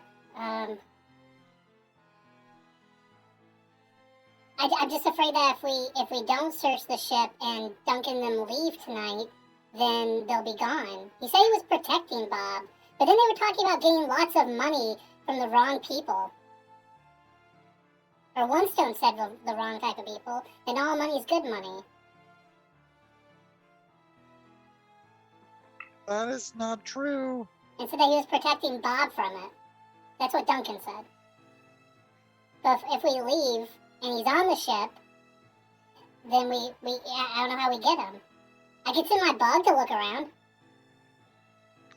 That might be the best idea because, I mean, like, the alternative is we're going to go back to the boat and make accusations, and it's going to probably turn into a bad circumstance. And I suspect that, you know, like, I just don't know why Captain Duncan would screw us. That doesn't make any sense. Well, do you guys want to go look at the brothel, and I'll stay here and I'll search the ship through my bug? Well, I'll do that, but you gotta promise you're not gonna, like, make any moves until we get back, because, like, you know, it's not that I don't trust you, buddy, but one person going against the whole ship seems like a terrible idea. Okay, how about this? If I see Bob and they try to leave, I'll try to stop them from leaving. But if I don't see Bob, I won't do anything. Send up a flare or something. Yeah, I can do that. Okay, All there, right. that's deal. Okay. All right. Stay We'll go to safe, the brothel. Sprocket. Yeah, I'm gonna stay there on No Magellan and search the ship through my bug. Okay, you guys go to the Flamin' Lips brothel. Alright. There's some serious thaumaturgy going on. Can I get a bass beat, Wade? Like, The honeybee dead. Yeah, give me 1 second here. I was not prepared for this music accompaniment. I need a medieval brothel, and I need that music. There's a bouncer at the door. Can I help you? I'm here for a good time, not for a long time. Right this way. Wait, what's with the kid? He's looking down at him, Gog. I'm not a kid. Oh He's mean. fuck! It's a He's goblin. lean. He's green, but he's got a lot of gold with too. Well, we like gold. This orc like just lets you in. You step into a smoky corridor. You can tell that there's some enchanted lights that are flashing. You do see a tiefling up on the stage, dancing around. There's a few gentlemen who are wearing a bow tie and not much else, who are gyrating on the side stages. Yeah, and there is a one moment.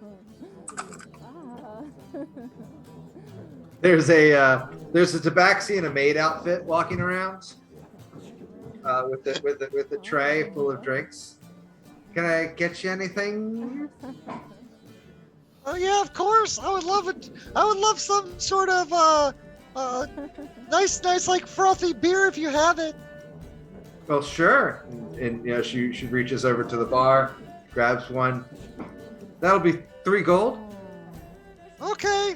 I slide the gold over, and I'm like, all right, seems like reasonable prices in this place. And I immediately just start drinking the beer and trying to get a look around, because like I mean, I'm assuming that this is a brothel, so there's gonna be a lot of like other areas people are gonna go to, but maybe Bob would be hanging out, like sloughed off in a you know place out here entertaining people. Give me a perception check. The darkness and the bright lights that are flashing do not bother you. Seems like a great party. I wonder if Bob's here entertaining anybody at any small tables. You do not see Bob anywhere. You do see, however, 3 of the goblins that you guys left in that one town, who are all here, pelting one of the dancers with copper coins. Boo! We don't like male dancers. Boo! Everybody needs a job. Bjorna, what are you doing? I'm gonna approach the tiefling dancing. She dancing around, moving. Hey, big soldier. Hello. I am feeling very lonely. She smiles and looks back over her shoulder, and another tiefling comes out onto the stage. She kind of hops down,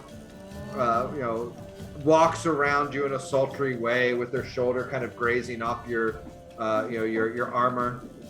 She rubs her fingers down your skin. You actually feel an intense heat.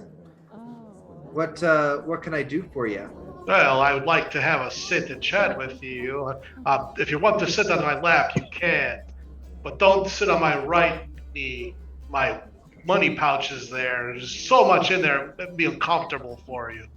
You look like the strong adventuring type. I am. I like to tell stories. I like to share stories.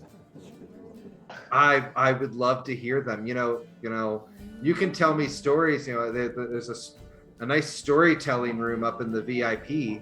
Let's go there. It's only 150 gold for a half hour. Only a half hour, 150 gold. We can make that happen. How long's your story? We can make that happen. Fucking hate you guys. I love you, but I hate you. Can there please be just one goblin dancer that looks like Gremlins 2, the female gremlin? There are definitely goblin dancers in the VIP right Hell now. yeah! Dave, be sultry for us. Go. Dave, you pointed the arrow to this place. You have no one to play but yourself. That's right. Now I hope you're ready to play this one out. All right, Bjorno is going to the champagne room. That's what we're gonna call the episode of this adventure.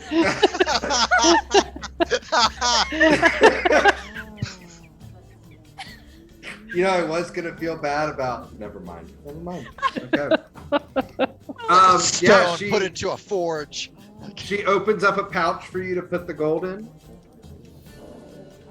You're not sure where this pouch came from. Well, we'll do 10% now. Sure, sweetie. Yeah, and so she'll take your hand, and you guys go to an upstairs area in the bar where you go behind a curtain, where you see a variety of different races of women. Drow, goblin. There's a male and female goblin dancing for a very stuffy looking noble, who has the curtain mostly drawn back, or drawn to cover, but you catch a glimpse of it. There's a few closed booths, but she sits down with you and says, "Tell me all your stories." Well, big, strong, adventuring man. The real reason I'm here is I'm an adventurer and I'm looking for a friend. I think he was taken here. How much do you make a night normally? That's a weird question, but depends on the clientele. A small city like this, we occasionally get a big boat through. I can make a few hundred gold. Well, let's talk about 500 gold. I can talk about a lot of things for 500 gold. Here's a description of my friend. He might be here. We're under the assumption he might have been brought here and hidden somewhere. Okay. I know this is not a kind of standard job, but we need him. It's an emergency. I mean, I can handle 2 clients at the same time. Very good. What's your friend look like? I described Bob. He might have been brought here by other bird-like pirate fellows. We haven't had any Kenku in a long while.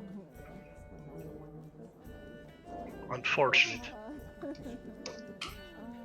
Do you want me to dance? No. I was hoping you could help me find my friend, and I didn't want to make a scene. Who?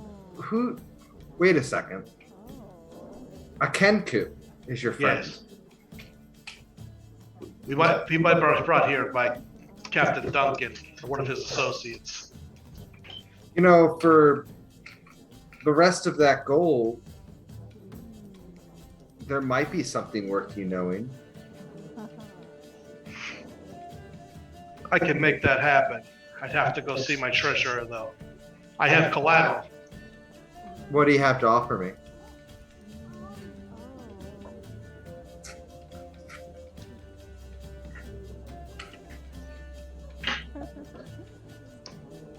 Did not expect you guys to take me up on the brothel.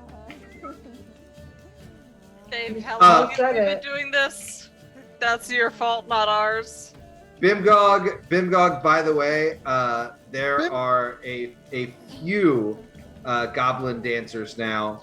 Well, there's one more because while Bjorno was gone and I did not see,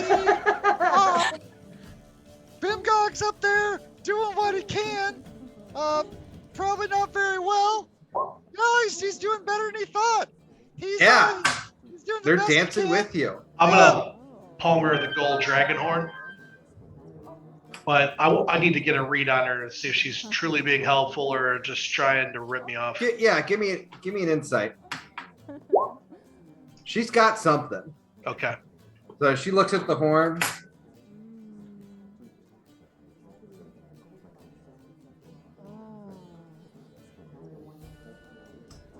Group of humans came in. They said that they were looking for a party with a Kenku. I know one of them, and you didn't hear this from me, does wet work. So, white robe? Yes. So whoever's got your friend, they were looking for all of you. I'll be back shortly with your money. Thank you. Wow, this is more than enough. I need that.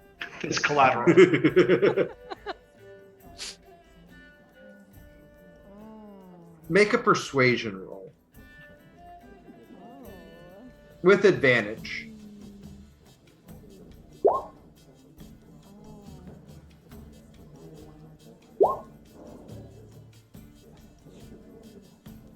Your adventurers? We are. We're trying to help people. She hands it back to you. I don't know what's going on, but I know there's something going on with dragons. And I've been working my way through Mage College. So I know that what this is from. Go take care of your friend. Thank you. And I'm gonna beefy. Okay. As I see Bjorno come downstairs, I immediately jump off the stage, put my cloak back on, and then I chase after him. Okay. The big question is, did Bimgog make any money on stage? So Bimgog, like as you've been dancing, the crowd's been kind of going wild. You actually make 10 gold. Woo! Bimgog, what's your stage name? I don't know. I need to think of one. I'll probably have to ask you when I green. get back. Big green monster. I think his stage name should be Lade. Small but mighty. God. On that note, going back to Alex and Serenia, the two of you are left. Jamma's the barkeep is literally closing up, and she's like, well, if you all want to head to Red, I'm going out for the night. Well, Where are you headed? Question: how much money do I need to leave here just to sit at this bar until my friends come back? I have my own liquor now, so I won't None. I mean, yours. you're renting a room. I just, everything's locked up, and I'm going to sleep. Okay, good night. Ma'am, wait. Just a Yeah. second, please. Yes. You see everyone coming and going from this town, right? Yes. People keep talking about people going up into the mire and not returning. Yeah, Where are those people coming from? everywhere. Some of them wear funky robes. They look a little weird. I don't ask too many questions. Gets me better pay. Bartenders only talk to people that want to talk to them.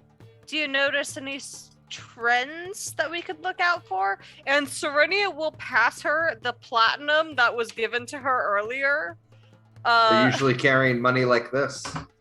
They're always loaded. Hey, Serenia, let the nice bartender go to sleep so she can wake up in the morning and keep serving Oh me beer. yeah. No, I Come don't over want. with me. I don't want to keep her. She's, she could know things. We should stay up and wait for them.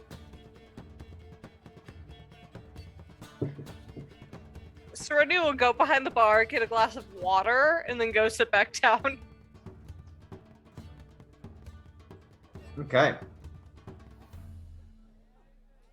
She'll also tell Alex, hey, the dude in the white robe was named Draco, and he tried to get me to come up to his room. And I said no, obviously, but said we'd meet up tomorrow. The one from the ship? Yeah. He's traveling as well.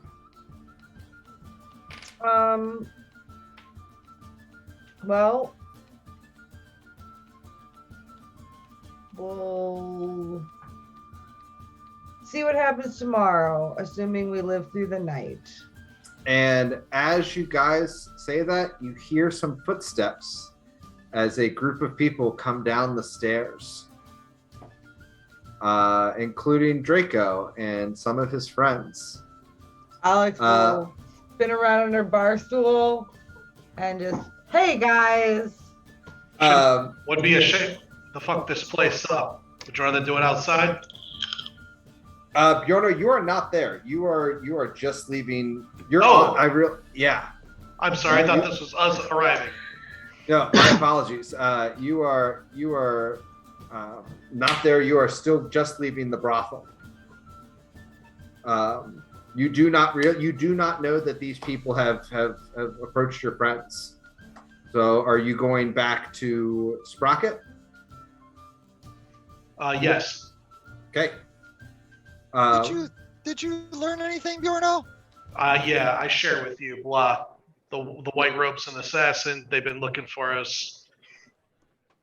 Okay, well, we got to get Sprocket as fast as possible then. Bob is in the city somewhere. I don't think Duncan would have shanghaied him. Okay, you managed to get to Sprocket, who's halfway between the boat and the brothel. Blah. I share the story. Did I get and see nothing and do nothing? What do you mean? Well, I was staying back to reconnaissance the ship and figure out more You don't see while I was anything. still there. You don't see anything new happen. They both go to bed. So they don't have anyone on watch on the ship? Okay. Alright. Well, I guess we'll go back to the tavern then. Okay. And that is where we are going to take a break. Alright. Break time.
Reminder, you have the content.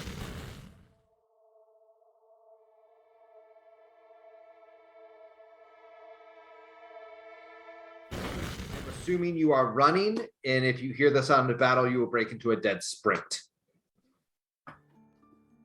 Yeah. So,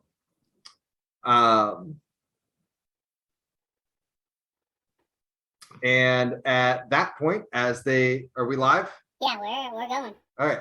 And at that point, everybody, or I'm going to need Alex and Serenia to roll initiative. Can I at least attempt a persuasion roll to get a few lines of talking going on to delay this? You cannot, because literally as soon as they hit the bottom of the stairs, they are acting. Alrighty. I guess we'll do that. Not acting before me though, so like.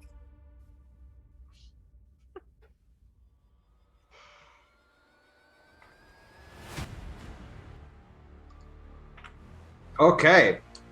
As you watch them all start drawing daggers and the mage begins casting some spells, and you hear one of them go, "Ah!" and clearly start losing his shit. Serenia, it's your turn. They're clearly coming to attack us, correct? Yes. Okay. Like you see them reach over and lock the door.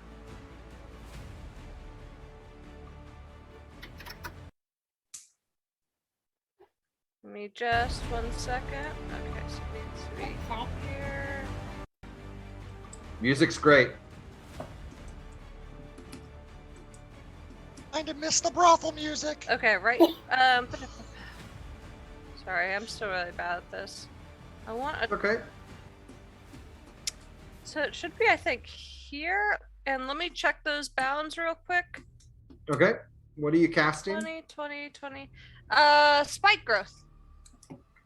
So you cast the spell and you watch the spikes begin to appear, and the mage circles his hands, and you watch as the spell dissipates off your fingers.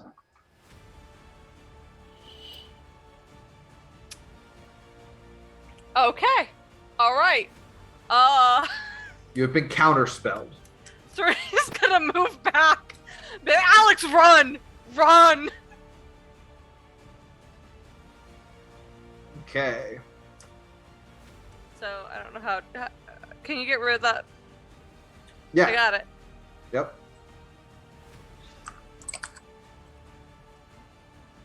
Moment.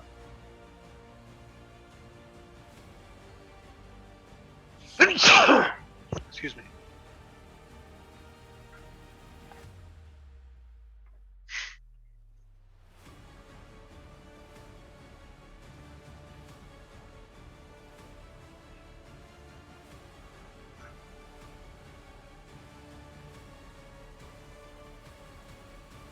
Kitty. The happy kitty. Combat kitty. Oh, he's very much. Combat kitty. Alex, I need you to.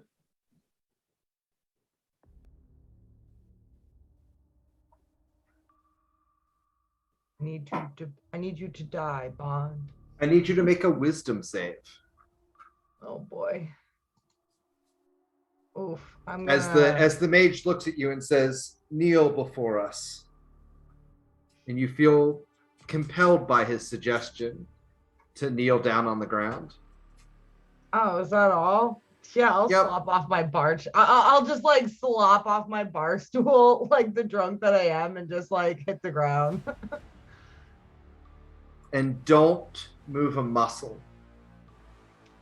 Can they add qualifiers like that? It's actually 1 or 2 sentences. So yes.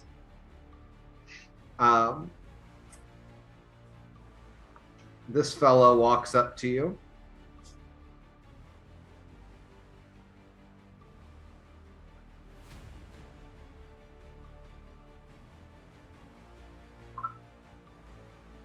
You are going to be crit twice.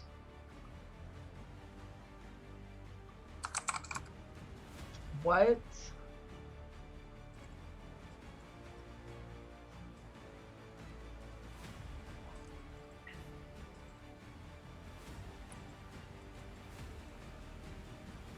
Moment.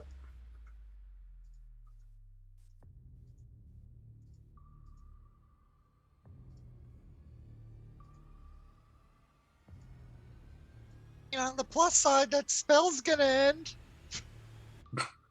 You'll take 11 piercing damage and 24 poison. That's 35. Yep. Well, the rest of my body hits the floor. As Serena, you watch him pull out a blade dripping with venom and just grab Alex by the back of the head and jab it right into her heart. Alex, I will be rolling your death saves for you.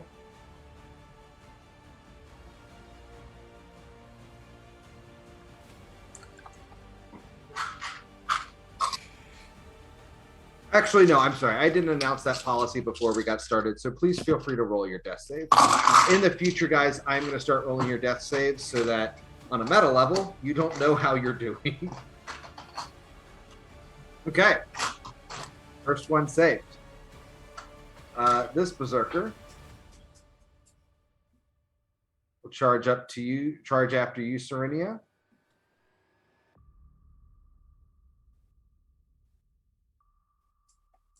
And he will also start charging after you.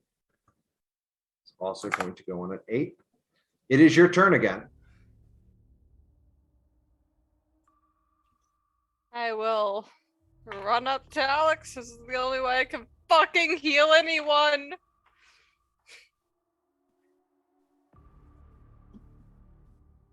Alex, you're healed for 14. I will scream at Draco. Let's talk about this. What the fuck? We don't have to do this right now. They've paid me a good amount of money to make sure that you don't cause any more trouble. I'll pay you more. I don't think that's possible. You don't know me. And I never will.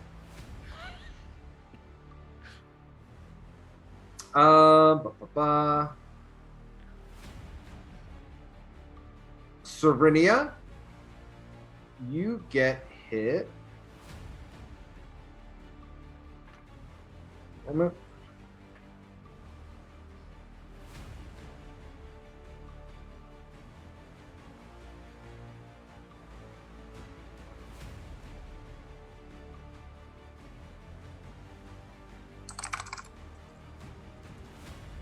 The mage in the back, waves his hand around, and just a series of bolts of force come shooting out of it at you.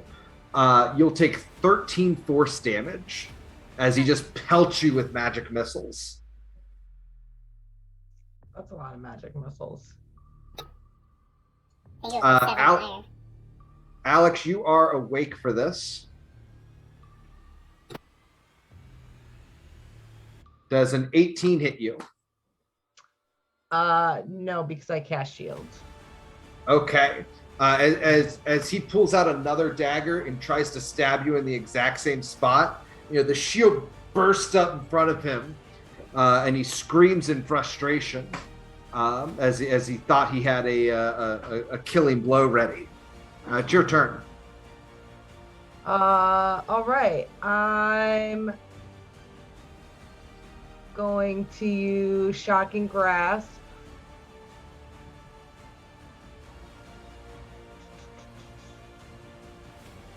Damn, I'm gonna inspiration that.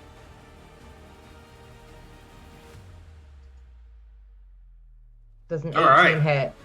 Nice. Yeah, certainly does. Okay, thank God. Okay, and in that case, then I will also book it across the room to try to get. You can hop over the bar if you want to move farther, like away from them. Well, because the door is down here. The door is in the south side of the. Right, I was just gonna go through a window. Okay, that's fine. And so that's the closest window. Okay, that's fine. So yeah, I'll go over there. Okay. And then has it been 1 round or 2 rounds for everybody else? It will be the start of the 3rd round after the 2 berserkers go. Okay. So yeah, I will. Yeah. Then that is me. Okay. Serenia, berserker number 1 is going to step up to you. He's got a great axe in his hands. He sneezes very hard as the spores start invading his sinuses. But he decides to attack you recklessly. Okay. Does a 16 hit? No, it does not. Okay. His friend's gonna step up. And both of them, you managed to bring your staff up and knock one great axe away. You managed to catch the flat of the blade in the other one and knock it to the side. Bjorno, Bimgog, Sprocket, you all reach the door to the inn. You go to open it and it's locked. Yeah, Bjorno's going through the door. Lockpick time. I'm gonna get huge. Okay, I'm not even gonna make you roll for it because it's an indoor. You all managed to make it on stage. Go ahead and roll initiative. You're at the top of the round.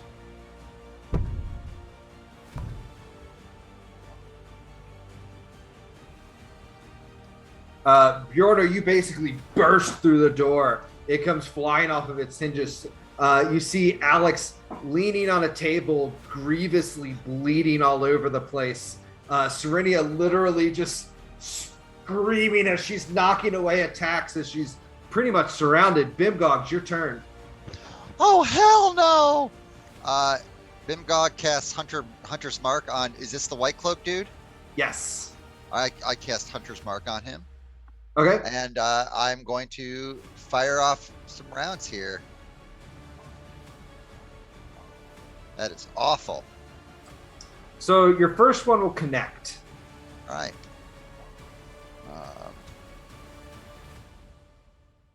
And boop. And Fury of the Small Bat. So Okay.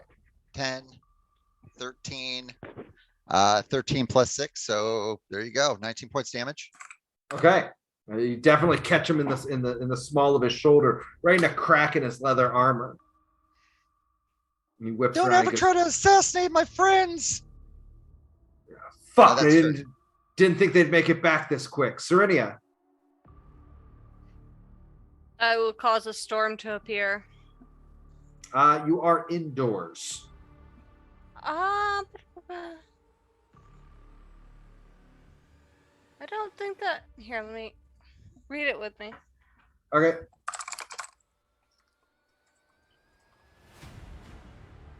The spell fails if you can't see a point in the air where the storm cloud could appear.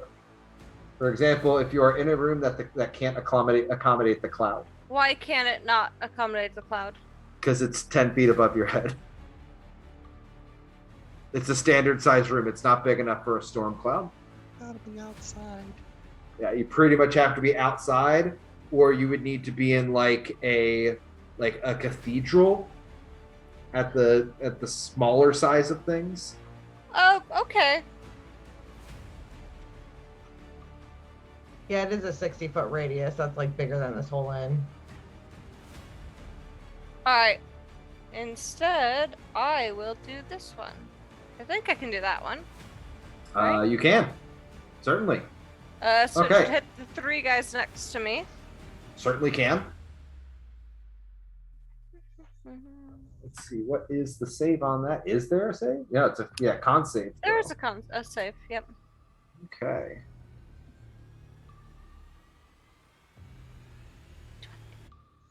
The first one bites it.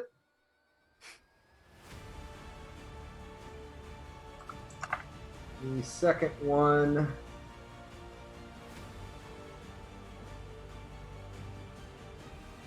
will only take the half damage, and the assassin manages to jump off the ground. So the wave goes underneath him, but he still gets shocked when he hits the ground again. Anything else? Is the one next to me? Yeah, he did. He the one next to you passed a save, so he's not knocked back. Successful save, the creature takes half as much damage and isn't pushed. Oh, fair. Okay. Yeah, and you all notice as bars and stools just go crashing away from Serenia. And then I will use my bonus action to hidden step and turn invisible. Okay. And I will 5, 10, 15, 20. I'll end up there. Okay. Anything else? Nope. I will be hidden until my next turn. Okay. Moment.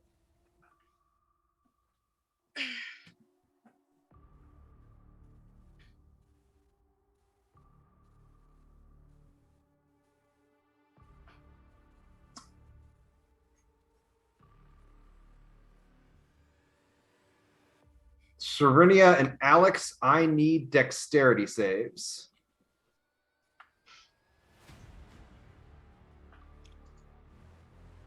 I'm gonna inspiration that. Didn't you use inspiration Oh, earlier? you know, right. You're right. I did. Never mind. Yep. So it's just the one. Sorry, I loaded it wrong.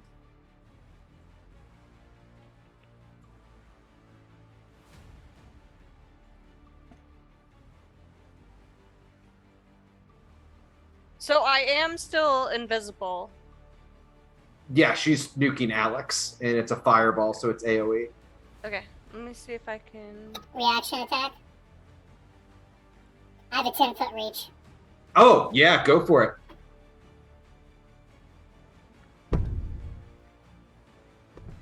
Miss. Yep, he manages to dodge out of the way of that. So you'll both take 26 fire. You just hurl a fucking Alex fireball falls at you. again. Yep. Yeah. The bar, the that entire side of the bar is now in flames. At this point, Gemma has come out from the back room. What the fuck is going on?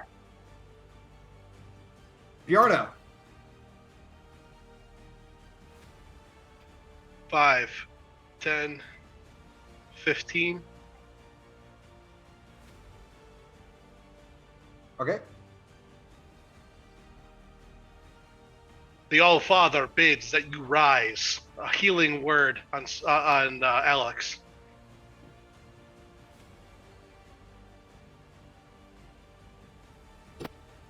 Heal 4 and stand. Alex, you feel like getting back up. I didn't hear no bell. The All-Father commands. The The All-Father commands that you die. I'm gonna cast Hammer. It is your fucking favorite spell. face. It is super effective. It is super effective. Yeah, that'll hit. And I got more. For 25 points of damage.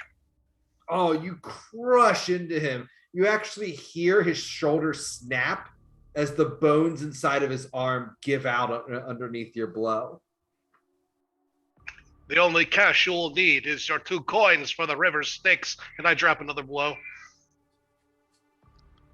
That'll definitely connect. Another 16 total points of damage. He literally is down on the ground, screaming and writhing in pain. Anything else? I'm going to look at both of the berserkers and just roar at them. Okay, give me an intimidation check. I'm angry. Oh yeah, I'm angry. They both try to roar back at you, but they're clearly not thrilled about the concept of fighting you. Turn is concluded. The guy on the ground is going to slash wildly at you. Does 17 break your armor? It does not. Yeah, you literally watch as like flings of venom are like sizzle against the metal of your armor as he ineffectively tries to just desperately stab you. Can I block with my boot? Yeah. Yeah, he actually put your boot on his broken shoulder and he screams in pain. Let's see.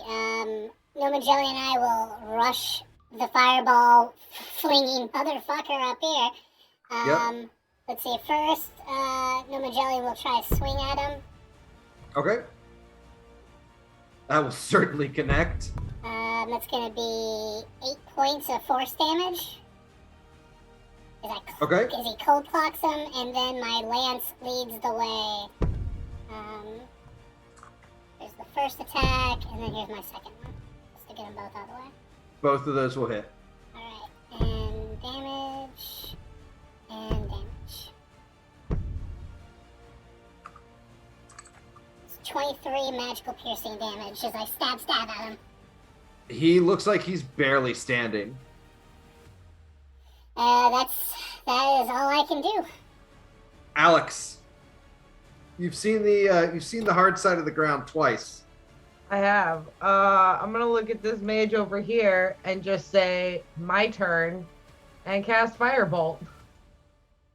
That'll hit. So that'll be 14 fire damage. Okay. He goes down like a sack of bricks. Actually, does a backflip from the force of the impact. He's down. And I'm gonna step back to the other side of this table next to this window just in case. Okay. Right, that's it. Bjorno, this berserker will step up to you. But he cannot break through your armor. The other one will move around to flank you. There's an 18 break your AC. That will connect. Okay, you will take 6 slashing damage. Bimgog. I'm staying on my target.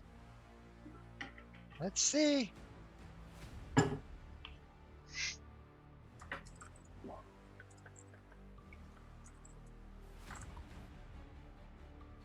Yeah, all Letting 3 of loose those with a will hit. flurry of bolts. The first one kills him, flat out. Oh, well then, I guess I'm shooting the other ones at some dude. How about that guy right there? Okay, you have advantage on all attacks against him. Okay, well I have advantage. Well then I'm gonna fish. Here's a fish, and there's a fish. Doesn't matter. They're the same fish. So that'd be 13 points damage total, piercing. Okay, yeah, they Full sink magic, into him. whatever. He roars in pain. And Anything I'm else? I'm going to move up here. Let's see. Boop. I'm actually going to close in with him. That's where I'm going to stay. Okay, All right, that is it. Serenia. I am going to. Shoot. This guy. The guy lower to me. I'm gonna cast Chill Touch on him. That one? Yes. Moment. You have advantage because he's been attacking recklessly. That will just barely hit. 9 necrotic to him. His skin kind of withers in a disgusting fashion. And then Anything I'll else? move here. Okay. Bjorno.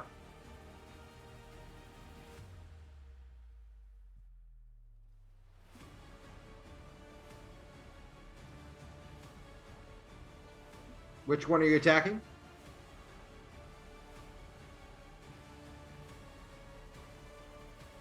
The one next to Bimgog is the one that's most injured.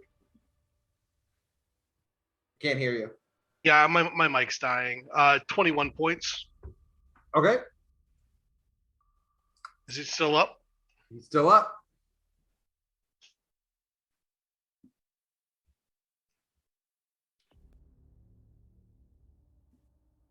That will also connect. You do have advantage on all these attacks. All right, you bring your hammer down again and again and again in the face of his axe. He goes down. He crumples beneath your blows. Okay. This one here. Yep. I am going to use the action surge. All right, unload.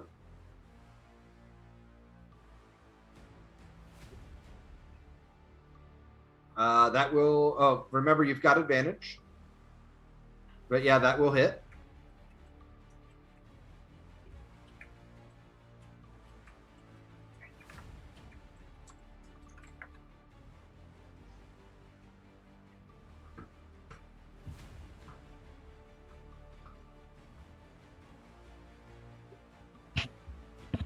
Certainly hits.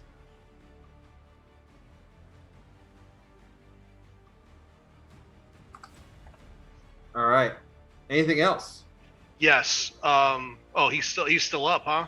Still up. Okay. You a beefy boy. I'm gonna step behind him so somebody wants to flank him and finish him off. Okay, Sprocket. I'm going to run up there. Okay, you have advantage.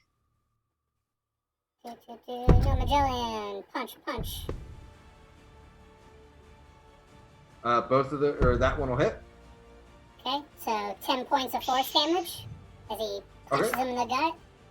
He looks like he's barely standing, like he's literally wobbling.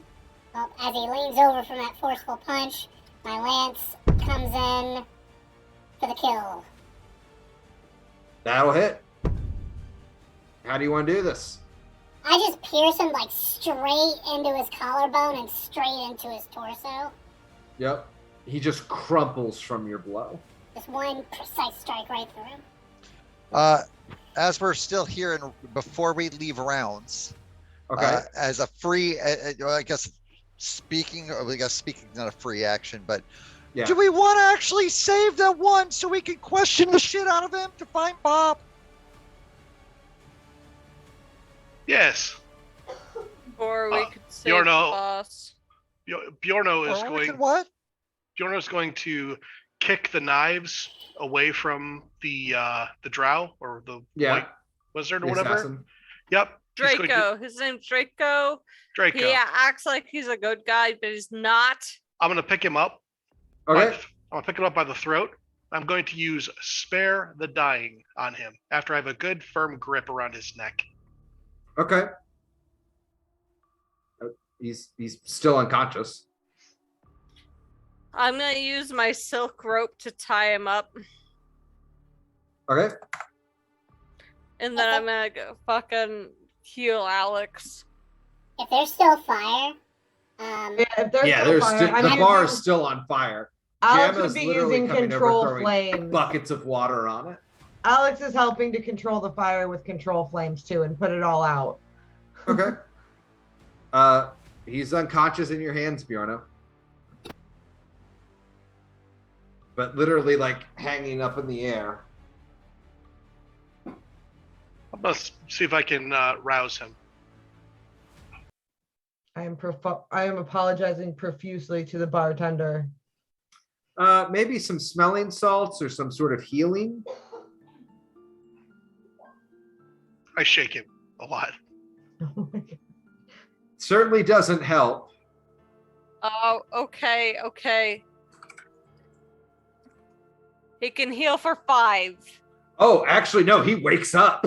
Oh, I'm sorry. Okay. He doesn't just, like, heal for 5. He comes to, he's like, ah! Ah! You're a great and powerful fighter. I've decided that I will let you live if you can tell me where Bob is. Who the fuck is Bob? Think very carefully. We drank Fucking together. bird friend? Yes, that one. I don't fucking know. He was supposed to be here. We were just told not to kill him. All right, I'm insightful. Hey, who told you not to kill him? Who told you to kill us? That's none of your fucking business. Well, that's not an answer to give us when buddy, you wanna friend. Hey. We can And all it- get out of here alive. We And can all. you hear a crunching sound. The tooth! Eh. I turn his head immediately. It's too late. He swallows it and foam starts burbling out of his mouth. Okay. Serenia will cast. Let me look up the spell real quick. Reincarnate his ass. Let's keep him around forever, and then we can murder him again. Serenia will cast Animate Dead. Perfect. I like that one. Okay. Alex is just helping the bartender clean up after this whole mess. She's limping around. You are casting. So he's gonna come back as a zombie. Well, I mean, is he dead already? Could I do gentle repose and like keep him, like hold him around? I mean, yeah, you could keep his body from decomposing animate dead's just gonna make an undead. Zombie. It's technically would be a borderline evil act at this point. That's not evil. Because Serenity is not evil. I've already denied him the gates of Valhalla. There's no more awful punishment we could inflict upon this horrid creature. I mean, here's the thing. We try to Dave, it's not evil. Creating undead generally is viewed as an evil act. There are certain good aligned gods who are extremely against it. There are some neutral gods who are also against it. It also is aberrant to the cycle of nature. It's not, though, because it actually comes from my cycle of nature spells. That is different if you're doing it through your zombification of spores and whatnot, but we'll get into that metaphorical discussion another time. Listen, he's not getting away this easily. I will find a way to answer I got one last thing I'd like to do. Okay. I am going to use the mending ability that I have, the cantrip. Okay. And I'm going to go about repairing things that were damaged in the fight inside the bar, putting things back to right. Gemma is extremely appreciative. What the hell happened? Why is my bar on fire, and why are people what Adventurers. fucking adventurers? We know. But we'll fix it. And I put a bar stool back together before her very eyes. Okay. No harm, no foul. I'm not mad at you. I'm glad you're alive, but what the fuck was this about? I'm gonna shrink back to normal size. So you know all those people that have been going into the mire and not coming out? So like they actually are kind of going to a party. They're part of this cult, and the Cult of the Dragons. Don't know if you've heard about them or not. They're trying to be a pretty big deal, and we're trying to shut them down because it's a fire hazard. Okay. This is how they party. See, this is why we can't have their parties around. We're really sorry that you got caught up in this. Well, it's fine. Thanks for giving us happens. a heads up. No, it is not fine, and it is okay for you to say that it is not fine. You're right. It's not fine, but you're putting out the fire, and the tall man seems to be repairing my furniture. So, I mean, I'm all about being sorry about hurting the bar, but we kind of have one other problem that's kind of super clutch, and that's where the fuck is Bob? You guys didn't find Bob? Bob No. wasn't at his ship? What happened Sounds with like Bob? Bob's on the ship. Is Bob on the ship? Alex, roll an insight check. You know, Duncan's a smuggler. I mean, Bob has to be on the ship, right? I mean, God damn it, let's go save Bob. Yeah, We do not have time for this. Okay, what are you guys doing? Going to the ship. Let's come back and fix everything after we get Bob. Can I just like sit down for like an hour, you guys? We gotta get Bob. No, you cannot. I'm sorry. I'm bleeding a lot. Jamma's like, I'll take care of her.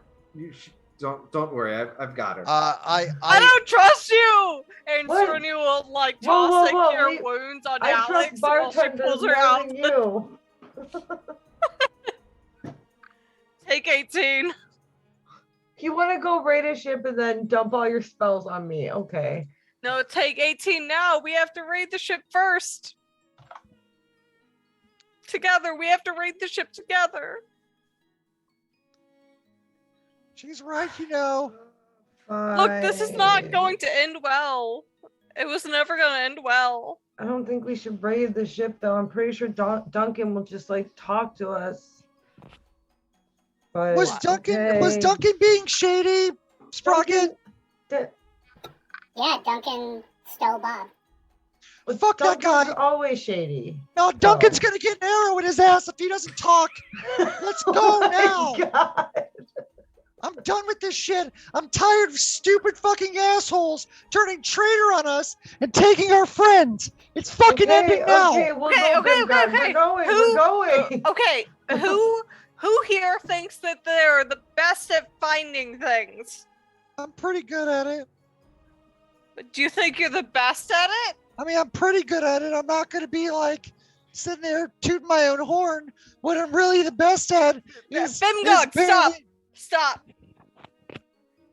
Let's go to the boat. I'll make you into a fucking gas like I did for fucking Bob that one time.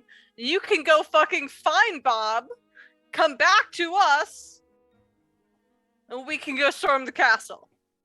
Okay, Okay? let's do it. Let's do it. Oh my God. Okay, let's go, Bim God. Okay. Obviously, the boat is not on the open ocean, but you all arrive at the boat. We're all on like the Normal people area. We're not being suspicious. The docks and whatnot. Just Duncan's sitting on the side of the boat where the gangplank normally goes. Hey, Duncan. Friends, welcome back. So we kind of really need Bob back. Hey, and we do. Also, You all look like you've been in an awful mess. So you know that guy that was on your ship coming up here, the one that wore like the white robes or whatever. Can't remember his name, but he played drink roulette with us. Yeah. So he tried to fucking murder us. Alex, can I have a drink? Gonna kidnap Bob, and I just hand Bimgog a bottle of vodka. So, hey, where the fuck is Bob? I look over at where the fuck is Bob, and I realize you prepared that Molotov very quickly. Where the fuck is Bob? Bimgog, Bimgog, please, please stop for a second. Oh my God, Duncan, we are so sorry. We are dealing with a traumatic event. Bimgog, stop! Stop it right now! It's fine. It's Duncan, fine. It's we are fine. dealing with a traumatic event. We went to the first inn that we have tried to sleep in for a long time, and they tried to come and kill us, and it's been a really long night, okay? And it's just been a hard time, and Bimgog's upset, and Alex is upset. Oh my God, I'm upset. Duncan stands up and lets down the gangplank. And I need Bob at this point.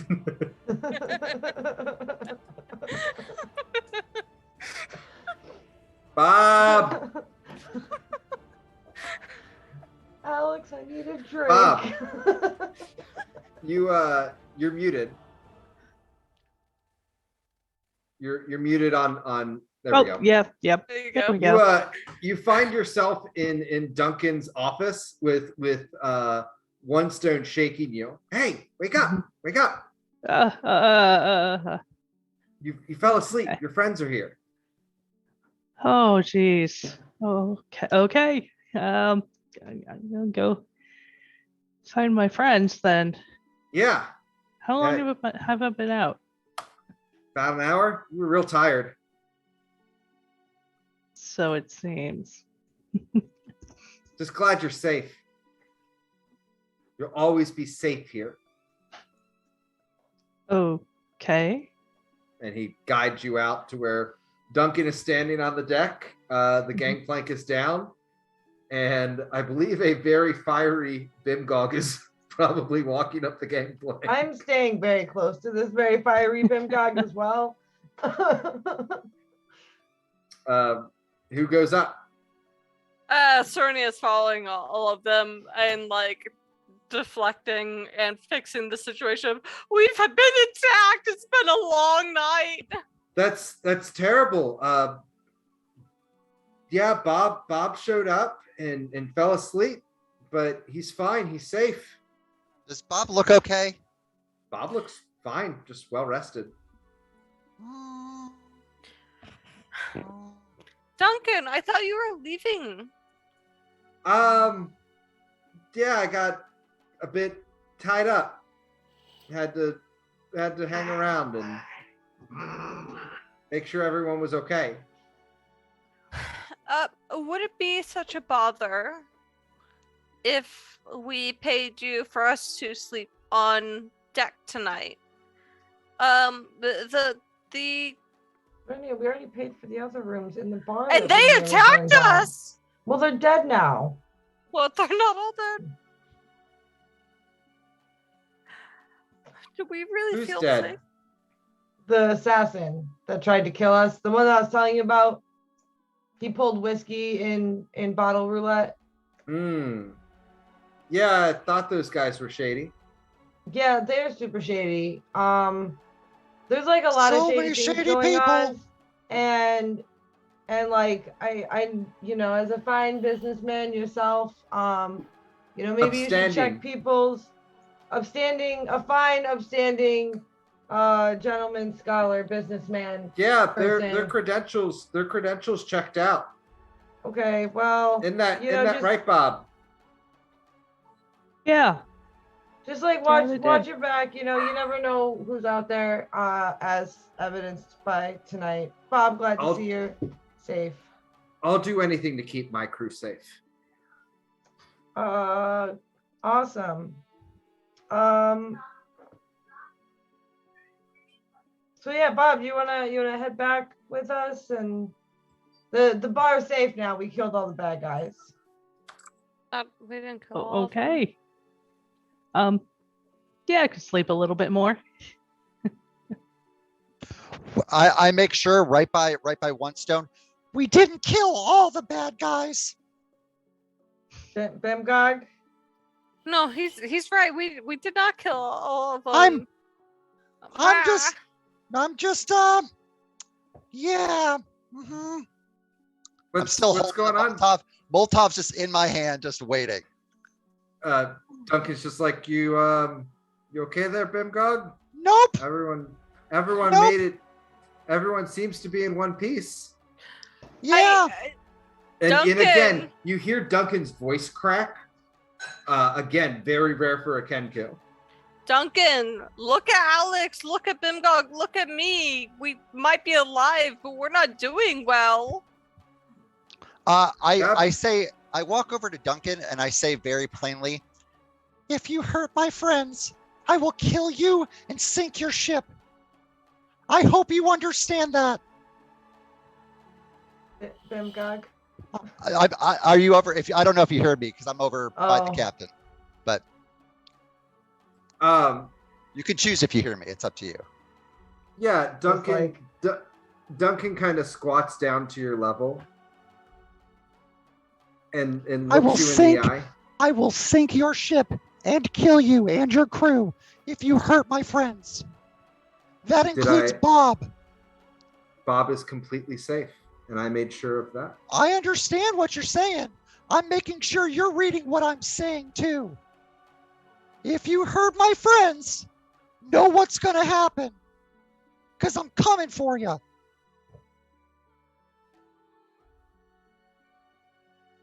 Okay.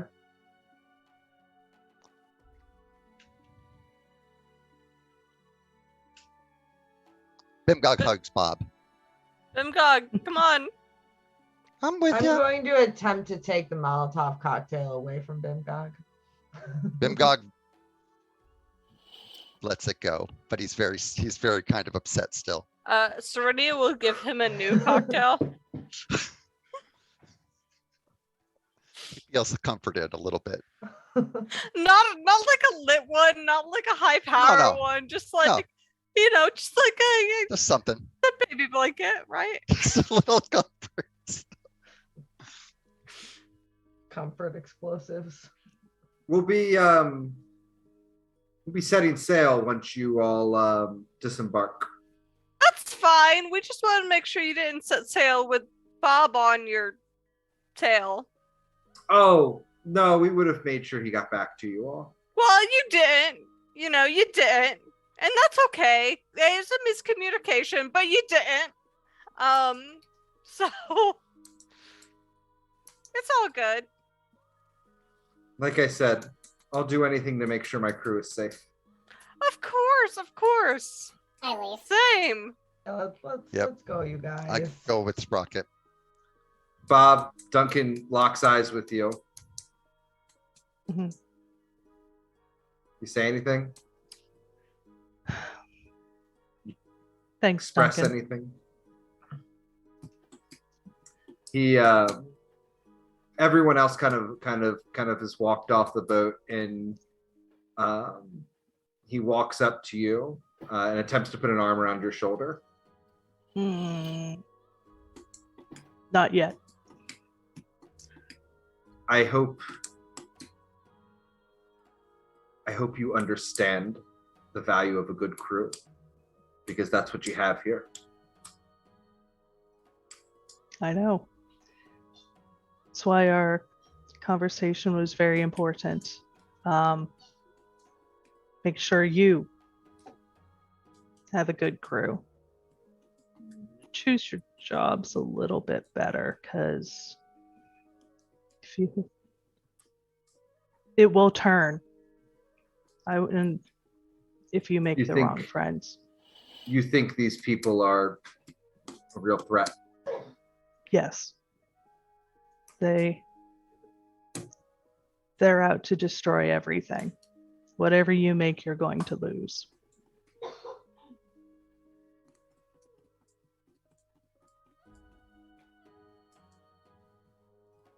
Just keep a better eye out. But I understand. Be right back.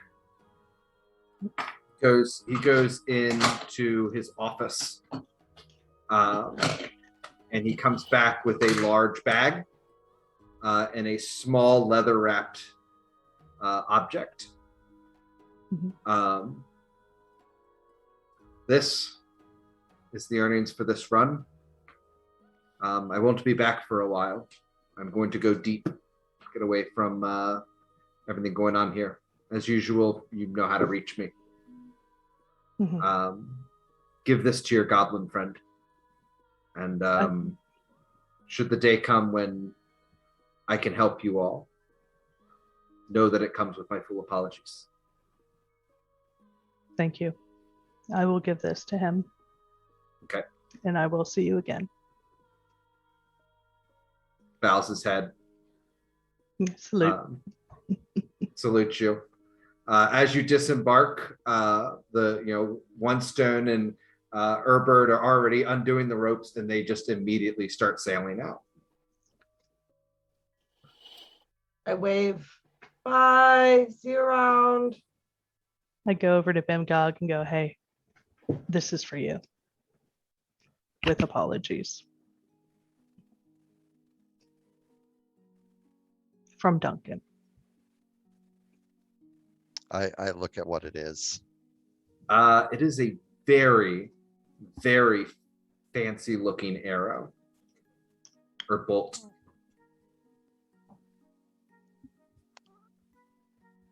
Be careful, Bob. I know that he's a captain, and I know that you've done a lot, but I worry about you. He's going to be gone for a bit, so there won't be many worries with him. I think he has an understanding now. He did it with the best of intentions.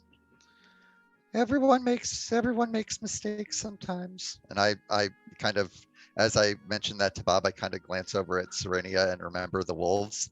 And then I go back and kind of, I go over to Sprocket and say, do you know what this is? Sprocket, you immediately recognize it. It's blood Because- payment. You know, that much I know, but I'm wondering if you know what it is. I mean, I'm very clear on what it is because somebody made a mistake and they know they fucked up. But do you know what it is? Like, is this the bolt? I don't think that anyone realizes that they made a mistake and that they're just trying to buy us off.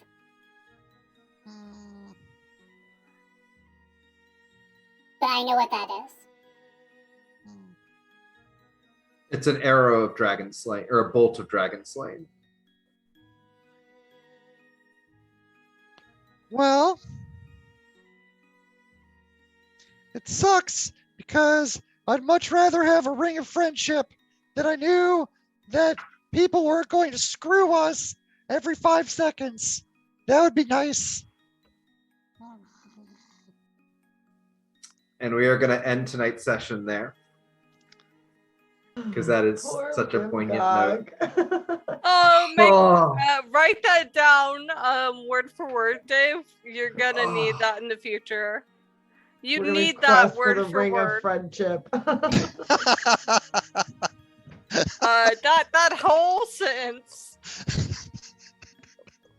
Wish we had a ring of friendship Like, because I'm realize- tired of getting screwed every 10 seconds. You need to also relate it to the fact that was with the bolt of dragon slaying or whatever. Mhm. Because We can end stream, by the way, Wade. Yeah. Good night, folks. Thanks for viewing.